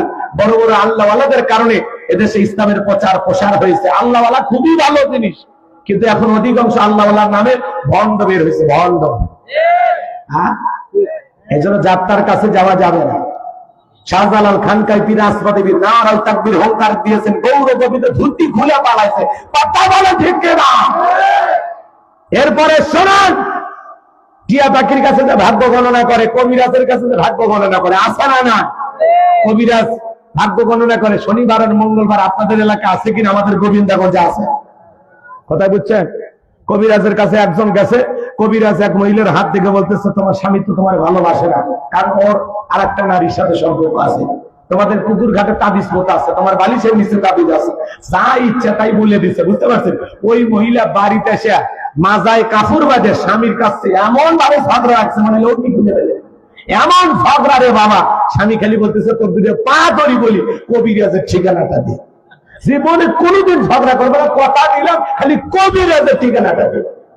এইবার যেই কবিরাজের ঠিকানা দিয়ে দিছে বেচারা, এইবার কবিরাজের কাছে বলতেছে, হাত দেখেন। কবিরাজ ভাগ্য গণনা করে যে কোনো আবল তাবল বলা শুরু করে দিয়েছে। বেচারা 2 মিনিট পরে কবিরাজের গাল সোজা করে মারছে একটা থাপ্পড়, এক চড় খাইয়া। কবিরাজ বলতেছে, ভাই আমার এত জোরে মারলেন, ব্যাপারটা কি? বেটা মানুষের ভাগ্য গণনা করে বালিশের নিচে তাবিজ আছে, পুকুর ঘাটে তাবিজ আছে বলতে পারিস, আর নিজের ভাগ্যে 2 মিনিট পর একটা পাথর আছে ওইটা বলতে পারিস না? কথা বলেন না কেন? এজন্য এই ভণ্ডদের কাছে যাওয়া যাবে না। কথা বলে দিচ্ছে না, বলতেছে এই ভণ্ডামি বাদ দে, না হলে এরপর হাত পাও ভেঙে তো নিয়ে বেঁধে দেবে। ভয়ে কবিরাজি বন্ধ করে দিচ্ছে। কথা বুঝছেন? এরপরে কয় শেষ দর্শন যে আপনি কি মামলায় হেরে যাচ্ছেন, বিদেশে যেতে ভয় পাচ্ছেন, দাম্পত্য জীবনে অসুখী, ব্যবসায় লস খাচ্ছেন, শেষ দর্শন Ajmeri gems house, Bashundhara city complex, Dhaka. Liton Dewan Chishti, এক আংটিতে নাকি সব সমস্যার সমাধান। আচ্ছা, আংটিতে যদি এত উপকার হয়, অর্থ আংটি বেচা লাগতো না, এই হাতে 5টা এই হাতে 5টা, 10টা আংটি ব্যবহার করে পৃথিবীর সেরা ধনী হয়ে যায়। কথা কন না কেন? এরপরে শনিবার মঙ্গলবার বিয়ে করা হয় না, এগুলো দিন নাকি শুভ না, এগুলো ধারণা করাও শিরিক। সন্ধ্যার পরে শ্রমিক কাজ করেছে, ধনী টাকা দিতে চায় না, টাকা দিলে ধনী নাকি ফকির হয়ে যাবে, এগুলো ধারণা করা শিরিক। কথা কয় হাত চুলকালে টাকা আসে, আসে না নাই? ওরে বান্দের 3 দিন 2টা হাত চুলকা চামড়া উঠে রক্ত বের হবে, এরপরে টাকা আসবে না, এগুলো ধারণা করাও শিরিক। কথা কয় না কেন? নতুন বউ চা বানাই থেকে কাপটা করে ভাঙে গেছে, কয় অলক্ষণে কুলক্ষণ হচ্ছে। এই অলক্ষণ কুলক্ষণ বলে ইসলামের ভিতরে কোনো কিছু নাই, এটা একটা দুর্ঘটনা। বইয়ের হাত থেকে ঘটতে পারে, শাশুড়ির হাত থেকে ঘটতে পারে, একটা চায়ের কাপের সাথে মানুষের ভাগ্যের নিয়ে তুলনা করা যাবে না। এটাকে বুঝাইতে পারলাম। এরপরে জমজ কলা খালি নাকি জমজ বাচ্চা হয় ভালো, কষ্ট একবারে হলো, মাঝখানে সিজারের টাকাটা বেঁচে গেল। আমার ভাইরা, এরপরে ছোট বাচ্চার কপালে কালো টিপ দেয় বদ নজর থেকে বাঁচার জন্য। বলেন তো বাজান, তকদিরের ভালো মন্দ কার হাতে? আল কদরিহি শারহি মিনাল্লাহি তাআলা ওয়াল বাসি বাদাল মাউত। তকদিরের ভালো মন্দ কার হাতে? তাহলে এগুলো ধারণা করা শিরিক। মহিলা চুল আশ্রয় থেকে চিরুনি পরে গেলে মেহমান আসবে, রান্না শুরু করে, কেউ না আসলে মিস কল দেবেন, আমরা খায়া যাবো, কথা বল দেখছি না, এগুলো ধারণা করা। এরপরে বাজান গো আমার, এই সমাজে প্রচলিত একটা স্লোগান আছে, অনেক নেতারা স্লোগান দেয়, এক হাইব্রিড স্লোগান, তাই ধর্ম যার যার, উৎসব সবার। এটা ইমান ধ্বংস করা স্লোগান। কোন মুসলমান এই স্লোগান দিতে পারে না। মুসলমানের স্লোগান হলো ধর্ম যার, উৎসব তার।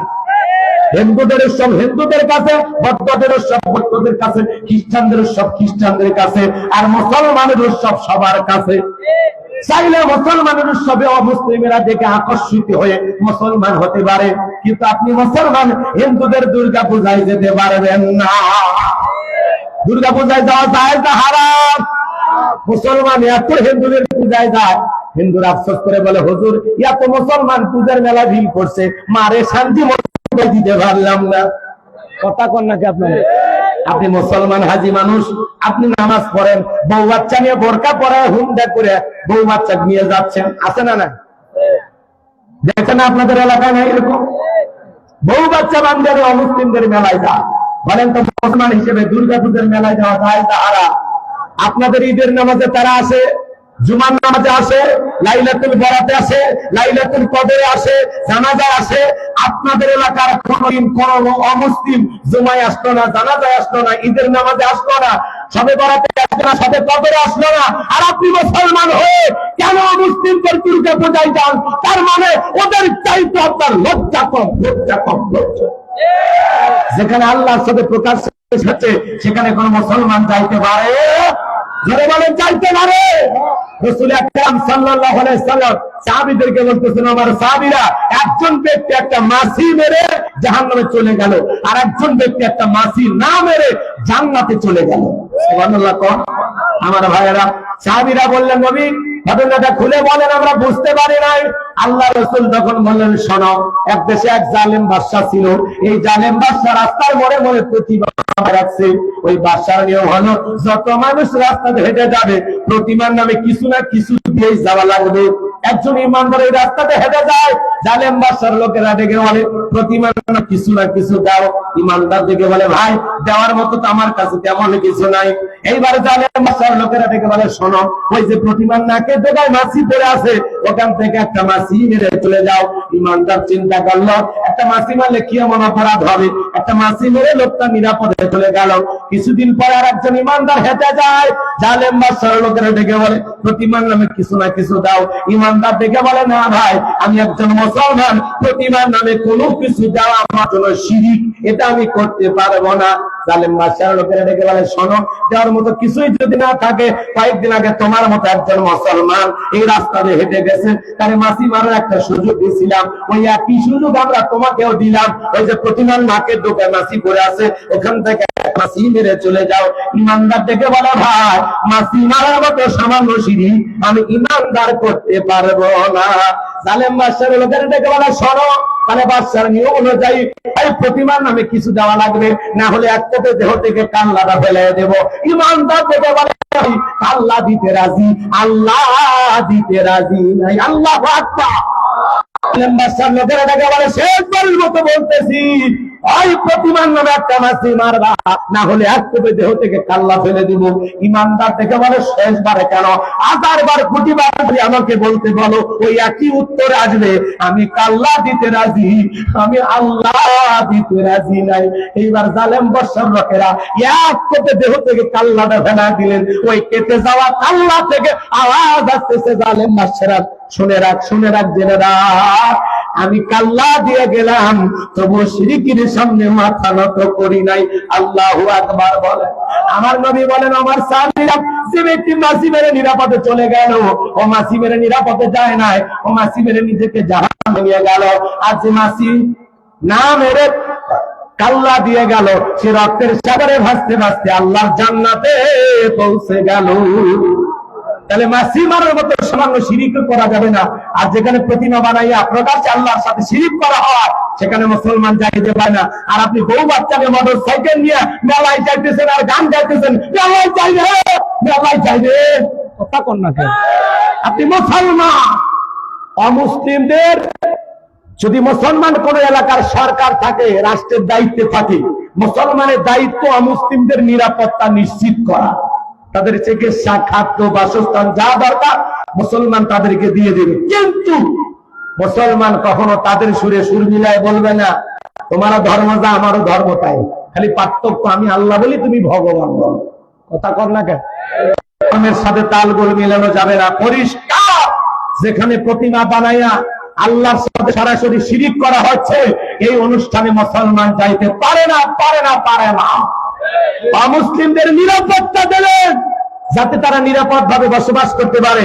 মুসলমানরা যে জনপদে ক্ষমতা ঢালবে, অমুসলিমেরা কেমন নিরাপদে থাকবে? দিনের ভিতরে কুসুম যতটা নিরাপদ, মায়ের কোলে দুধ পান করা শিশু যেমন নিরাপদ, অমুসলিমেরা তার চাইতে বেশি নিরাপত্তা নিয়ে বাংলাদেশে বসবাস করবে। এটা হলো আপনার দায়িত্ব। তবে আলহামদুলিল্লাহ বিশ্বের অনেক অনেক দেশের তুলনা এদেশের অমুসলিমেরা জামায়াতে আছে, আমরা তাদেরকে ভালো দেখতে পেরেছি, কথা বলে ঠিক না? এদেশে পাশেই মসজিদ, পাশেই মন্দির, পাশেই শ্মশান, পাশে কবরস্থান, আমরা একই বাজারে ওঠা বসা করি, চা খাই, পাশাপাশি বইচা।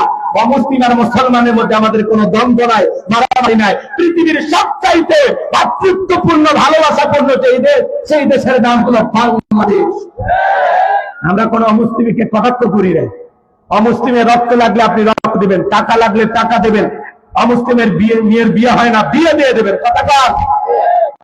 পড়াশোনার জন্য খরচ নাই, খরচ দিয়ে দেবেন, এটা আপনার দায়িত্ব। শুধুমাত্র আল্লাহর সামনে যেখানে শিরিক করা হচ্ছে, এই প্রতিমার জন্য আপনি কোনো কিছু দিতে পারবেন না, কথা ক্লিয়ার? ভেজা। আর আপনি এমন মুসলমান মন্দিরে যা কলা খেয়ে ফেলে দিচ্ছেন, আর পাচ্ছেন হুজুর কলার লাডু খাচ্ছি, সেই আস্তাগফিরুল্লাহ। প্রতিমার নামে উৎসর্গিত কোনো খাবার মুসলমান খাইতে পারবে। হ্যাঁ, অমুসলিমের সাথে আপনার একটা ভালো সম্পর্ক, আলাদা করে লাড়ু টাড়ু বানাইয়া আপনার বাড়িতে আগে ভাগে পাঠাইয়া দিচ্ছে, সেটা ভিন্ন কথা, ওইটা খাইতে পারেন, জায়েজ আছে, কথা কয় না? ওইটা গ্রহণ না করলে সে কষ্ট পাইতে পারে, এই জন্য খাইবেন। কিন্তু মন্দিরের সামনে যেটা রাখছে, প্রতিমার পায়ের নিচে যেটা রাখছে, এটা মুসলমান খাইতে পারে। প্রতিমার নামে উৎসর্গ কোনো খাবার ইমানদার খাইতে পারে না। সর্বশেষ যে উদাহরণ শোনেন, আয়াত কিন্তু বাকি আছে আরো 4টে, বলতে পারবো কিনা জানি না।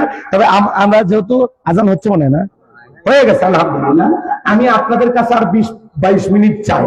আমরা একেবারে 4:20 মধ্যে ছেড়ে দিয়ে এখানে আজান দিয়ে এখানে নামাজ পড়বো। চাচা চাচা বসে, খুবই গুরুত্বপূর্ণ পয়েন্ট বাকি আছে, শোনেন। আমার দিকে তাকান, আমার দিকে তাকান, এই যে তাকান, এটা একটা টিস্যু না?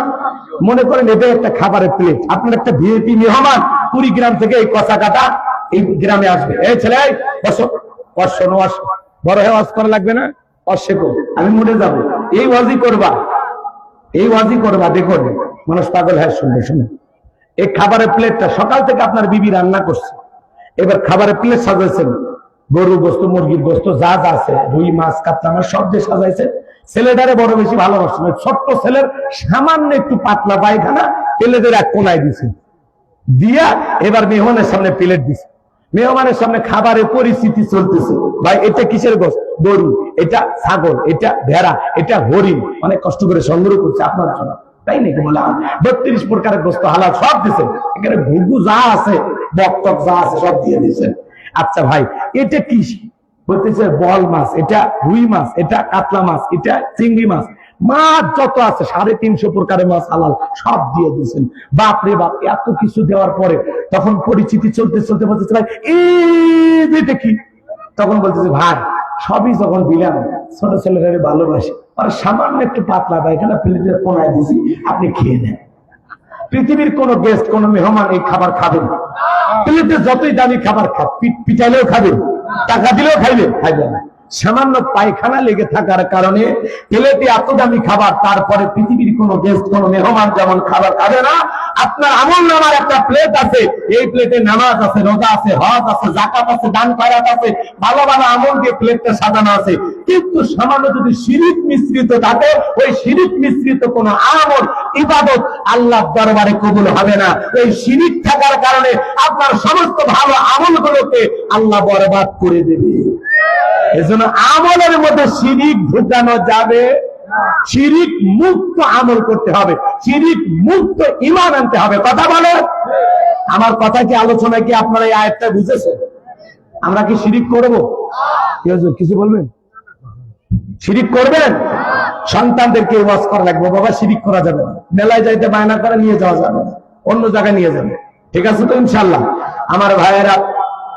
এরপরে আল্লাহ তাআলা এতটাই খুশি হয়ে গেলেন, দেখে বলে লোকমান তুমি তোমার সন্তানদেরকে আমার সাথে পরিচয় করা দিলা, আমি আল্লাহ বড় খুশি হয়ে গেলাম। এবার আমার দায়িত্ব হলো তোমার সন্তানদেরকে তোমার সাথে পরিচয় করে দেওয়া। এই জন্য আল্লাহ রাব্বুল আলামিন 14 নম্বর আয়াতে মাতা পিতার আলোচনা করে আল্লাহ জানায় দিলেন, ওয়াসাইনাল ইনসানা বিওয়ালিদাইহি হামালাতুহু উম্মুহু ওয়াহানান على وهن وفصاله في عامين أن اشكر لي ولوالديك إلي المصير। আল্লাহ তাআলা দেখে বলেন আমি তো মানুষকে আদেশ করেছি, নির্দেশ দিয়েছি তারা যেন মাতা পিতার সাথে সদাচরণ করে, উত্তম ব্যবহার করে, কারণ তার মা কষ্টের পর কষ্ট সহ্য করে সন্তানটাকে গর্ভধারণ করেছে, 2.5 বছর বুকের দুধ পান করাইছে। সুতরাং আমার প্রতি কৃতজ্ঞ হও, মাতা পিতার প্রতি কৃতজ্ঞ হও। আর তোমরা সবাই তো আমি আল্লাহর দিকে প্রত্যাবর্তন করবা, আমরা সবাই ফিরে যাব কার দিকে? আরেকটু জোরে বলেন, কার দিকে? আল্লাহ তাআলা এই জায়গা মাতা পিতার ওয়াজ করেছেন, গোলাম রব্বানি না, প্রথমে শুকরিয়া, এরপরে শিরিক, এরপরে আল্লাহ তাআলা পিতা মাতার খেদমতের ওয়াজ করতেছে। কি সুন্দর করে ধারাবাহিক ভাবে আলোচনা। খারাপ লাগতেছে? আজকে পরিবারের ভিতরে বলেন তো মা বাবা অবহেলিত কিনা? 95% ফ্যামিলিতে আজকে পিতা মাতা কষ্টের ভিতরে আছে। কথা বলা লাগবে ভাই, এই পিতা মাতার দুঃখ দুর্গ সাজা খাওয়ার মতো কেউ নাই। আর মা বাবা এমন একটা বয়স হয়ে গেছে, মনের কষ্টের কথা কারো কাছে বলতেই পারে, সন্তানের বিরুদ্ধে কার কাছে অভিযোগ দিবে? এই জন্য বাজান 2-3 মিনিট আমি এই কথাটা বলে আমরা অন্য পয়েন্টে চলে যাবো, যেখানে যুবকদের ওয়াজ আছে। একটু যুবকদের ওয়াজ হওয়ার দরকার আছে না? আমার দিকে তাকাও যুবকেরা, আমার দিকে তাকাও। পিতা মাতার মনে কখনো কষ্ট দেওয়া যাবে না। একজন মা সন্তানকে গর্ভে রেখে কি পরিমাণে কষ্ট করে, সেই কষ্টের কথা আল্লাহ বলতেছে। হামালাতুহু উম্মুহু ওয়াহনান আলা ওয়াহনি ওয়া ফিসালুহু। আল্লাহ বলেন তোমার মা কষ্টের পর কষ্ট সহ্য করে তোমাকে গর্ভধারণ করছে। হে কলিজার টুকরা যুবকেরা শুনে যাও, একটা মা সন্তান যখন পেটের মধ্যে রাখে বাজা, 3-4 মাস মা খাইতে পারে না, আমার খাবারের রুচিটা নষ্ট হয়ে যায়। আপনি আমি মায়ের গর্ভে ছিলাম, বর্তমান পৃথিবীর ডাক্তার গবেষণা করে বের করেছে বাজান ওই জায়গাটা মাত্র 10 ইঞ্চি। কয় ইঞ্চি? মায়ের গর্ভে যে জায়গাটাতে ছিলাম এই জায়গাটা মাত্র 10 ইঞ্চি। একটা সন্তানের বয়স যখন 6 মাস পরিপূর্ণ হয়ে যায় ওই সন্তান পুরোটা 10 ইঞ্চি কভার করে ফেলে দেয়। মায়ের গর্ভে থাকার মতো আর কোন জায়গা সন্তানের নাই। ঠিক 7 মাস 1 দিন যখন বয়স হয়ে যায় সন্তানের 2টা পা আল্লাহ তাআলা মার কলিজার সাথে লাগায়া দেয়। ওই 10 ইঞ্চি জায়গা কভার হয়ে গেছে, আর জায়গা নাই। মায়ের কলিজার সাথে আল্লাহ পা লাগায়া দেয়। সন্তান যখন 1 ইঞ্চি মায়ের পেটে বড় হয় ওই সন্তান মার কলিজাটা লাথি দিয়া 1 ইঞ্চি উপরে তুলে ধরে রাখে। সন্তান ভূমিষ্ঠ হওয়ার আগ পর্যন্ত যদি 5 ইঞ্চি বড় হয় মায়ের কলিজাটা 5 ইঞ্চি উপরে উঠে যায়। যেই সন্তান মায়ের গর্ভে সবচাইতে কম নাড়াচাড়া করে ওই সন্তানটা মায়ের গর্ভে থাকা অবস্থায় 4,500 বার মায়ের কলিজায় লাথি মারে। আপনিও লাথি মারছেন, আমিও লাথি মারছি। আপনার মা যখন হয়ে যায় একটা যখন তরমুজের মতো বড় হয়ে যায় মা রাত্রি বেলায় ঘুমাইতে পারে না, পেটের ভিতরে সন্তান এতটাই নাড়াচাড়া করে মা দেয়ালে পিঠটা লাগাইয়া কষ্ট পাইয়া চোখের পানি ছেড়ে দিয়া কাঁদাইয়া রাত্রিটা পার করে দেয়।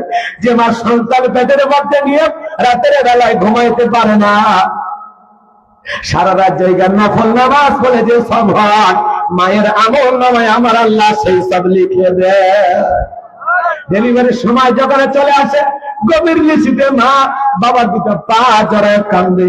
মায়ের চোখের পানি যখন বাবার পাকে স্পর্শ করে ঘুম থেকে জাগ্রত হয়ে দেখে বলে, কি ব্যাপার বিবি, এত রাতের বেলা কেন তুমি কান্না করো? আমার ভাইরা স্ত্রীকে বলে, স্বামী দীর্ঘদিন আপনার সংসার করলাম, ভুল বিয়া তুমি মাফ করে দেন, বেঁচে থাকলে আবার দেখা হবে। স্বামী গো আমার বড় ভয় লাগে, জীবনে প্রথম মা হতে যাচ্ছি, কত মহিলা সন্তান জন্ম দিকে মারা যায়, আমি যদি মারা যাই তোমাকে মাফ করে দিবে। এই কথা বলে মা দাইমার ঘরে চলে যায়। প্রসাবের চাপ নাই, মা তার বুক কামড়াই।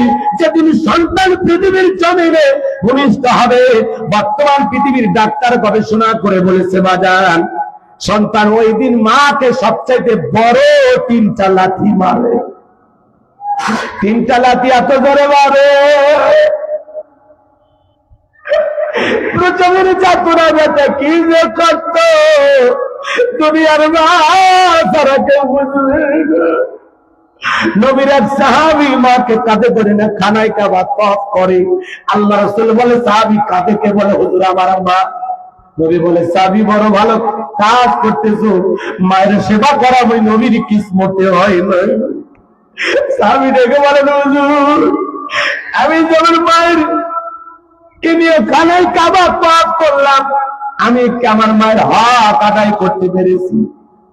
আল্লাহ রাসূল বলে, জানি আল্লাহ যদি তোমাকে কিয়ামত পর্যন্ত হায়াত দেয় আর তুমি যদি তোমার মাকে এইভাবে খানায় কাবা তওয়াফ করো, তোমার মা তোমাকে জন্ম দেওয়ার সময় প্রসবের যাতনায় আ শব্দ করেছিল, ওই একটা আ শব্দের হক দুনিয়ার কোন সন্তান আদায় করতে পারবে না।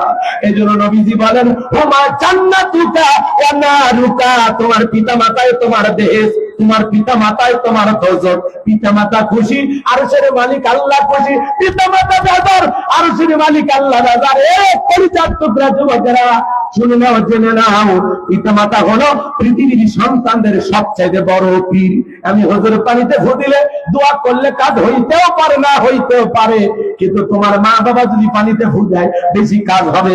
বন্দুকের গুলি মিস হতে পারে, কিন্তু সন্তানের জন্য যদি মা বাবা দোয়া করে ওই দোয়া করতে দেরি, ওই দোয়া আল্লাহর কাছে পৌঁছাইতে দেরি হয় না। মা বাবা দোয়া করলেও কবুল, বদ দোয়া করলেও কবুল। যুবক মা বাবা দোয়া করলে রাস্তার ভিক্ষুক থেকে ভ্যান চালক থেকে আল্লাহ কোটিপতি বানায় দিবে। আর পিতা মাতা যদি বদ দোয়া করে 10 তলা বিল্ডিং থেকে আল্লাহ রাস্তার ভিক্ষুক বানায় দিতে পারে। একটা মার কত কষ্ট কর, ডেলিভারির দিনে 3টা লাথি বড় মারে। 1 নাম্বার লাথি যখন সন্তান মায়ের গর্ভে থাকা অবস্থায় মারে। এক নম্বর লাথি মারা মাত্রই, এতদিন পর্যন্ত যে প্যাকেটের ভিতরে যে সুরক্ষিত জায়গায় ছিল, এক নাম্বার লাথি মারা মাত্রই ওই পর্দাগুলো ফেটে যায়, ওই কভারটা ফেটে যায়। এরপরে যখন সন্তান আর একটা লাথি মারে, মা সহ্য করতে পারে না, মা দাঁত মুখ কামড়াইতে লাগে। এত জোরে আর একটা লাথি মারে বাবা, মার শরীর থেকে তখন রক্ত ঝরা শুরু হয়ে যায়। জন্ম দেওয়ার সময় মা ছোট্ট বালতি দিয়ে এক বালতির মতো রক্ত ঢেলে ফেলে যায়। বর্তমান পৃথিবীর ডাক্তার বলতেছে 2.5 কেজি থেকে 2 কেজির মতো রক্ত একটা সন্তান ডেলিভারি করতে গিয়ে মা তার শরীর থেকে ঢেলে ফেলে দেয়।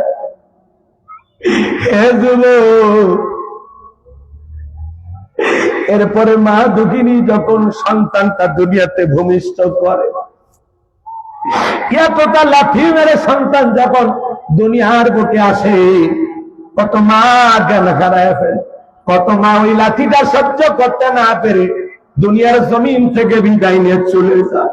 যে মা সন্তান ডেলিভারির সময় মারা যায়, আল্লাহ তাআলা ওই নারীকে শহীদের মর্যাদা দান করবে। কোন সুবহানাল্লাহ। ও মা বোনেরা শুনে যান, মা এ তরুণ যুবকেরা শুনে যাও।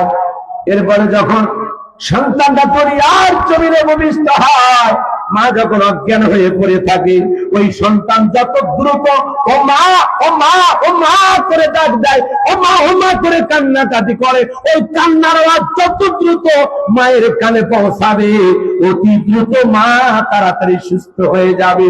কান্নার আওয়াজ পাওয়ার পরে মা চোখটা মেলে যখন সন্তানের চেহারার দিকে তাকায়, একবার চেহারার দিকে তাকাইয়া মার মনের সমস্ত ব্যথাগুলো দূর হয়ে যায়। মা তখন সন্তানটারে কোলের মধ্যে দিয়ে গালে মুখে চুলা যায় আর বলে, বাচ্চা দর এতদিন গর্ভে রাখার ব্যথা, প্রসবের যাতনা, এত কষ্ট আমি মা সব ভুলে গেলাম। তোর মুখটা দেখার পরে আমি আল্লাহর কাছে দোয়া করি, আল্লাহ আমার সোনা মালিককে, আমার জাদুকে আল্লাহ তাআলা আমার হায়াত দিয়ে হলে আমার সন্তানটাকে আল্লাহ যেন দীর্ঘদিন বাঁচাইয়া রাখে। যে মা এত কষ্ট করলে রে যুবক, কেমনে পারো সেই মারে গালি দিতে, কেমনে পারো সেই বাবারে কষ্ট দিতে? যেই বাবা মাথার ঘাম পায়ে ফেলে রিক্সা ভ্যান চালায়, মাঠে ময়দানে কাজ কইরা, জীবনে নতুন জামা কিনলো না, নতুন লুঙ্গি পরলো না, তোমার আমার জন্য ব্যবসা বাণিজ্য করে জায়গা জমি সব দিয়ে বাবার কবরে ঘুমাই, কেমনে সেই মা বাবারে কষ্ট দিতে পারো রে যুবক? তোমাদের পা দুটা আগায় দাও, আমি মুসাফির দুটা পা ধরে বলে দিয়ে যাই, মা বাবার মনে কখনো কষ্ট দেওয়া যাবে না রে যুবক।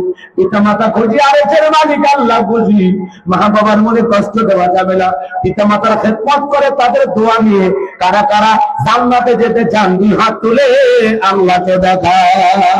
আল্লাহ আমাদের সবাইকে পিতা মাতার খেদমতকারী সন্তান হিসেবে কবুল করেন। জোরে বলেন আমিন। আর একটু জোরে বলেন আমিন। পিতা মাতার খেদমত করবেন তো ইনশাআল্লাহ? করবেন তো ইনশাআল্লাহ? হাত নামায় দেবো। মাতা পিতার ওয়াজ করলে 2 ঘন্টা করা যায়, সময় তো নাই। তোমার কাছে শুধু এতটুকু বলতেছি, শোনো, সুন্দরী বউ পাইয়া মারে ভুলে যায় না, সুন্দরী বউ পাইয়া বাবারে ভুলে যায় না। বইয়ের ভালোবাসা বইয়ের কাছে, মা বাবার ভালোবাসা মা বাবার কাছে। একটু ব্যালেন্স করে চলতে হবে, কথা কয় না? তোমার বউ যতই চেষ্টা করো তোমাকে তোমার মা বাবার কাছ থেকে আলাদা করবে, কিন্তু তুমি খবরদার বইয়ের বুদ্ধি শুনে কখনো মা বাবার সাথে সম্পর্ক শেষ করা যাবে। যে সন্তানেরা পিতা মাতার সাথে বইয়ের বুদ্ধি শুনে পিতা মাতাকে ঘর থেকে বের করে দেয়, আলাদা করে দেয়, পাতিল আলাদা করে দেয়, তাদের রান্না বান্না কি খাইলো খোঁজ খবর নেয় না, বাড়ি থেকে দূর দূর করে তারা দেয়, বৃদ্ধাশ্রমে পাঠায় যায়, ওই সন্তান যেন মা বাবাকে আলাদা করে দেয় না, মা বাবাকে তারা দেয় নাই, নিজের ভাগ্য থেকে জান্নাতকে আলাদা করে দিয়েছে। যত বড় বক্তা হন, যত বড় মুক্তি মহাদ্দেশ হন, বাইতুল মুকাররমের খতিব হন, পিতা মাতার মনে কষ্ট দিয়েছেন, মা বাবার খোঁজ খবর নেন না, ভাত কাপড় দেন না, রেডি থাকেন, জান্নাতে যাইতে পারবেন না। মজা করেন? এই যুবক, একটা শ্বশুর বাড়ির পালসার ডিসকভার পাইয়া পাশার তলে দিয়া তোর পাশা গরম হয়ে যায়। হ্যাঁ, শাশুড়ির দরজা ব্রেক করে ডাক দেয়, আম্মা। শাশুড়ি কয় মারাত্মক জামাই পাইছে, ছোটবেলায় মাদ্রাসায় পড়ছে, গুন্ডা মুখস্থ। শ্বশুর দেখালে, আব্বা কেমন আছেন, আব্বা কি খেয়েছেন, এক পালসার পাইয়া আব্বা আব্বা কয়ে মুখে ফেনা তুলে ফেলে দেয়। যুবক, একটা পালসার পাইয়া শ্বশুরকে আব্বা আম্মা বলে ডাক দেয়া, আর মা বাবা হয়ে যায় বিয়ের পরে বুড়া বুড়ি, তোর কপালে যাচ্ছি আর বুড়ি, মরার পরে ফেরেশতারা বাইরে ফুটে করবে বুড়ি, জাহান্নামে হবে তোর পশর পায়। এই নাফরমান বেঈমান হতভাগা, এই কুলাঙ্গার, যে মা বাবা তোর 22 বছর 25 বছর লালন পালন করছে, শুনে নেবে বেঈমান, ওইরকম 10টা 20টা পালসারের টাকা পিতা মাতা তোর পেছনে খরচ করছে। একটা পালসার পেয়ে 20টা পালসারের কথা ভুলে গেলি। আজকে সুন্দরী বউ পাইয়া মা বাবাকে বৃদ্ধ বুড়া বুড়ি লাগে, বোঝা মনে হয়। অসুস্থ পিতা মাতার একটু চিকিৎসার টাকা দিতে মনে চায় না। ছোটবেলায় কতবার অসুস্থ হইল, পাঁচাকাটায় ভালো হইল না, রংপুরে নিয়ে গেল, রংপুরে ভালো হইল না, ঢাকায় নিয়ে গেল, তোর জন্য মা বাবা তাহাজ্জুদ করে কেঁদে কেঁদে বলেছে, আল্লাহ আমার হায়াত নিয়ে হলেও আমার ছেলেটারে বাঁচায় রাখতে। এই বেঈমান, সব ভুলে গেলি।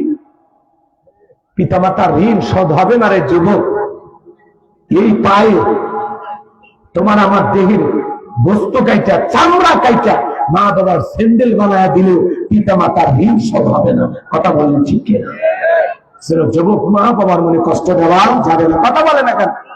রাতে ভাসিয়া যাত নাই কাঁদিয়া, আনলে মা গো আমায় দুনিয়ায়, তোমার ঋণ আমি কি দিয়ে শোধাই মা গো, তোমার ঋণ আমি কি দিয়ে শোধাই।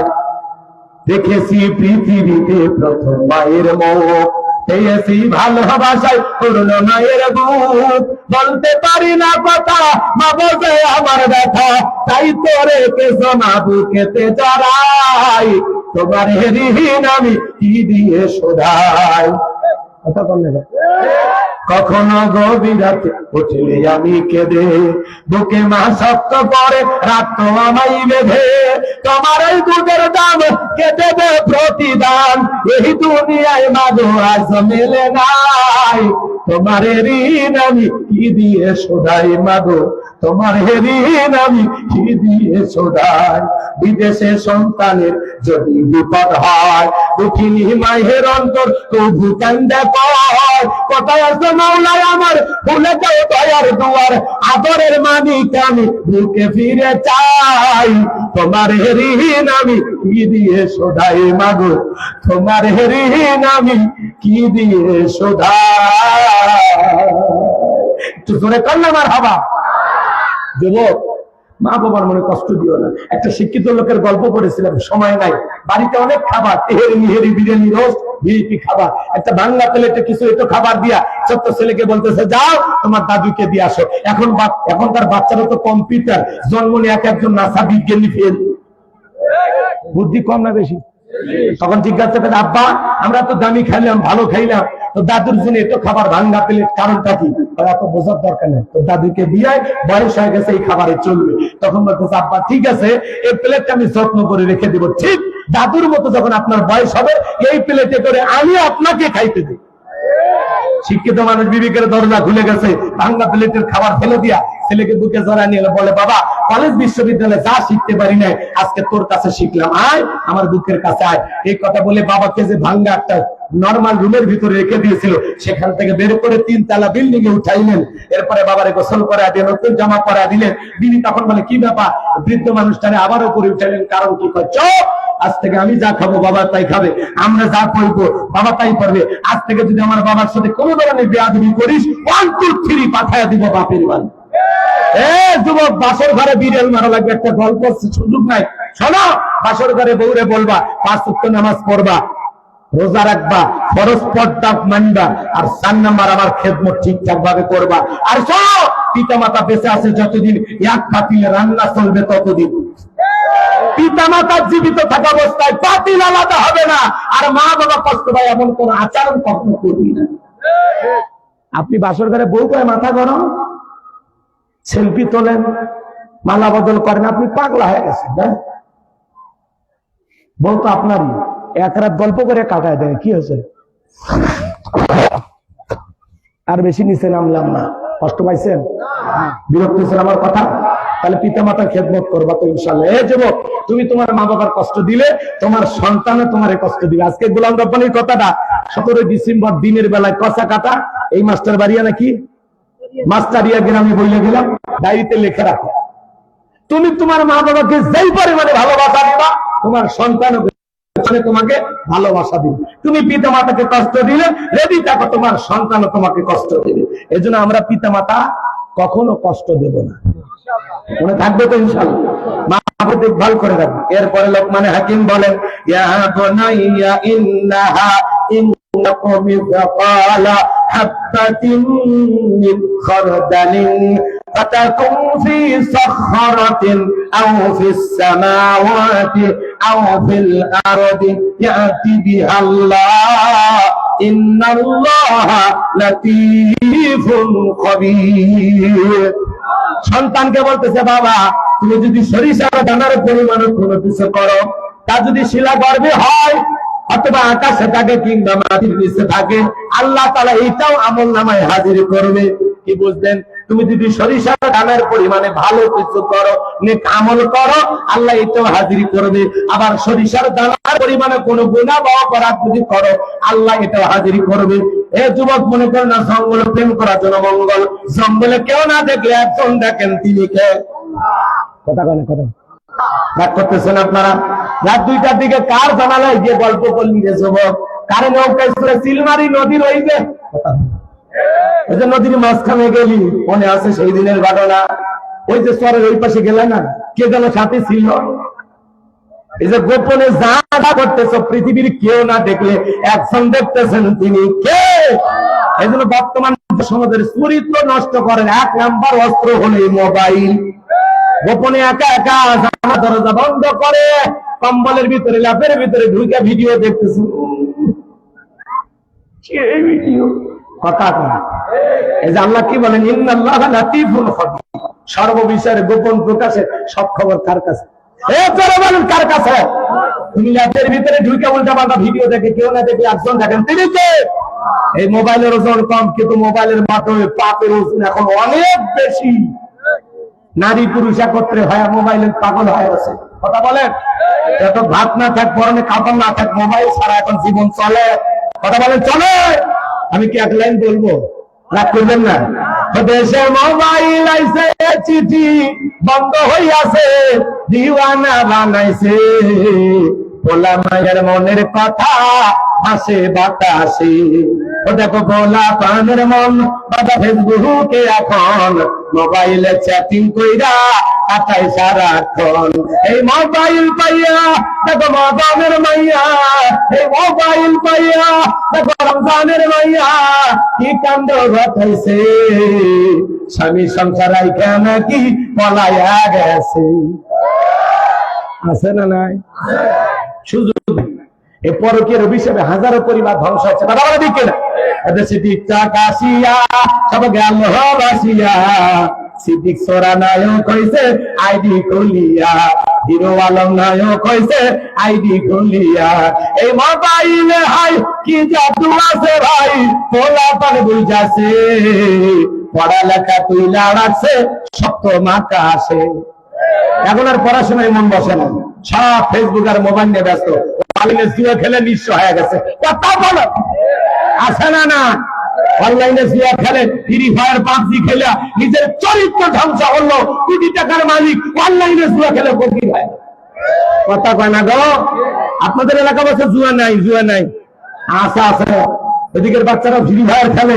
আল্লাহ হেদায়েত দান করেন। জোরে কনে আমি। রাগ করবেন না ভাইরা আমার। তাহলে গোপনে প্রকাশ্যে আপনি যা করেন, ছোট গুনাহ করেন আর বড় গুনাহ করেন, দেখে কি? এরপরে বলেন কে? এরপরে আল্লাহ রাব্বুল আলামিন জানিয়ে দিলেন, লোকমান হাকিম তার সন্তানকে বলতেছেন, ইয়া বুনাইয়া আকিমিস সালাত, হে আমার বৎস, হে আমার কলিজার টুকরা সন্তান।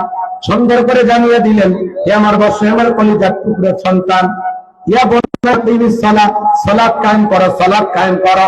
সন্তানদেরকে নামাজের কথা বলা দরকার। আরে না না, এই যে আসরে আযান হয়ে গেছে, বাবা হিসাবে আপনার দায়িত্ব আপনার ছেলেকে নামাজি বানানো। কথা বলেন, পরিবারের ভিতরে ইসলাম কায়েম করার দরকার আছে না?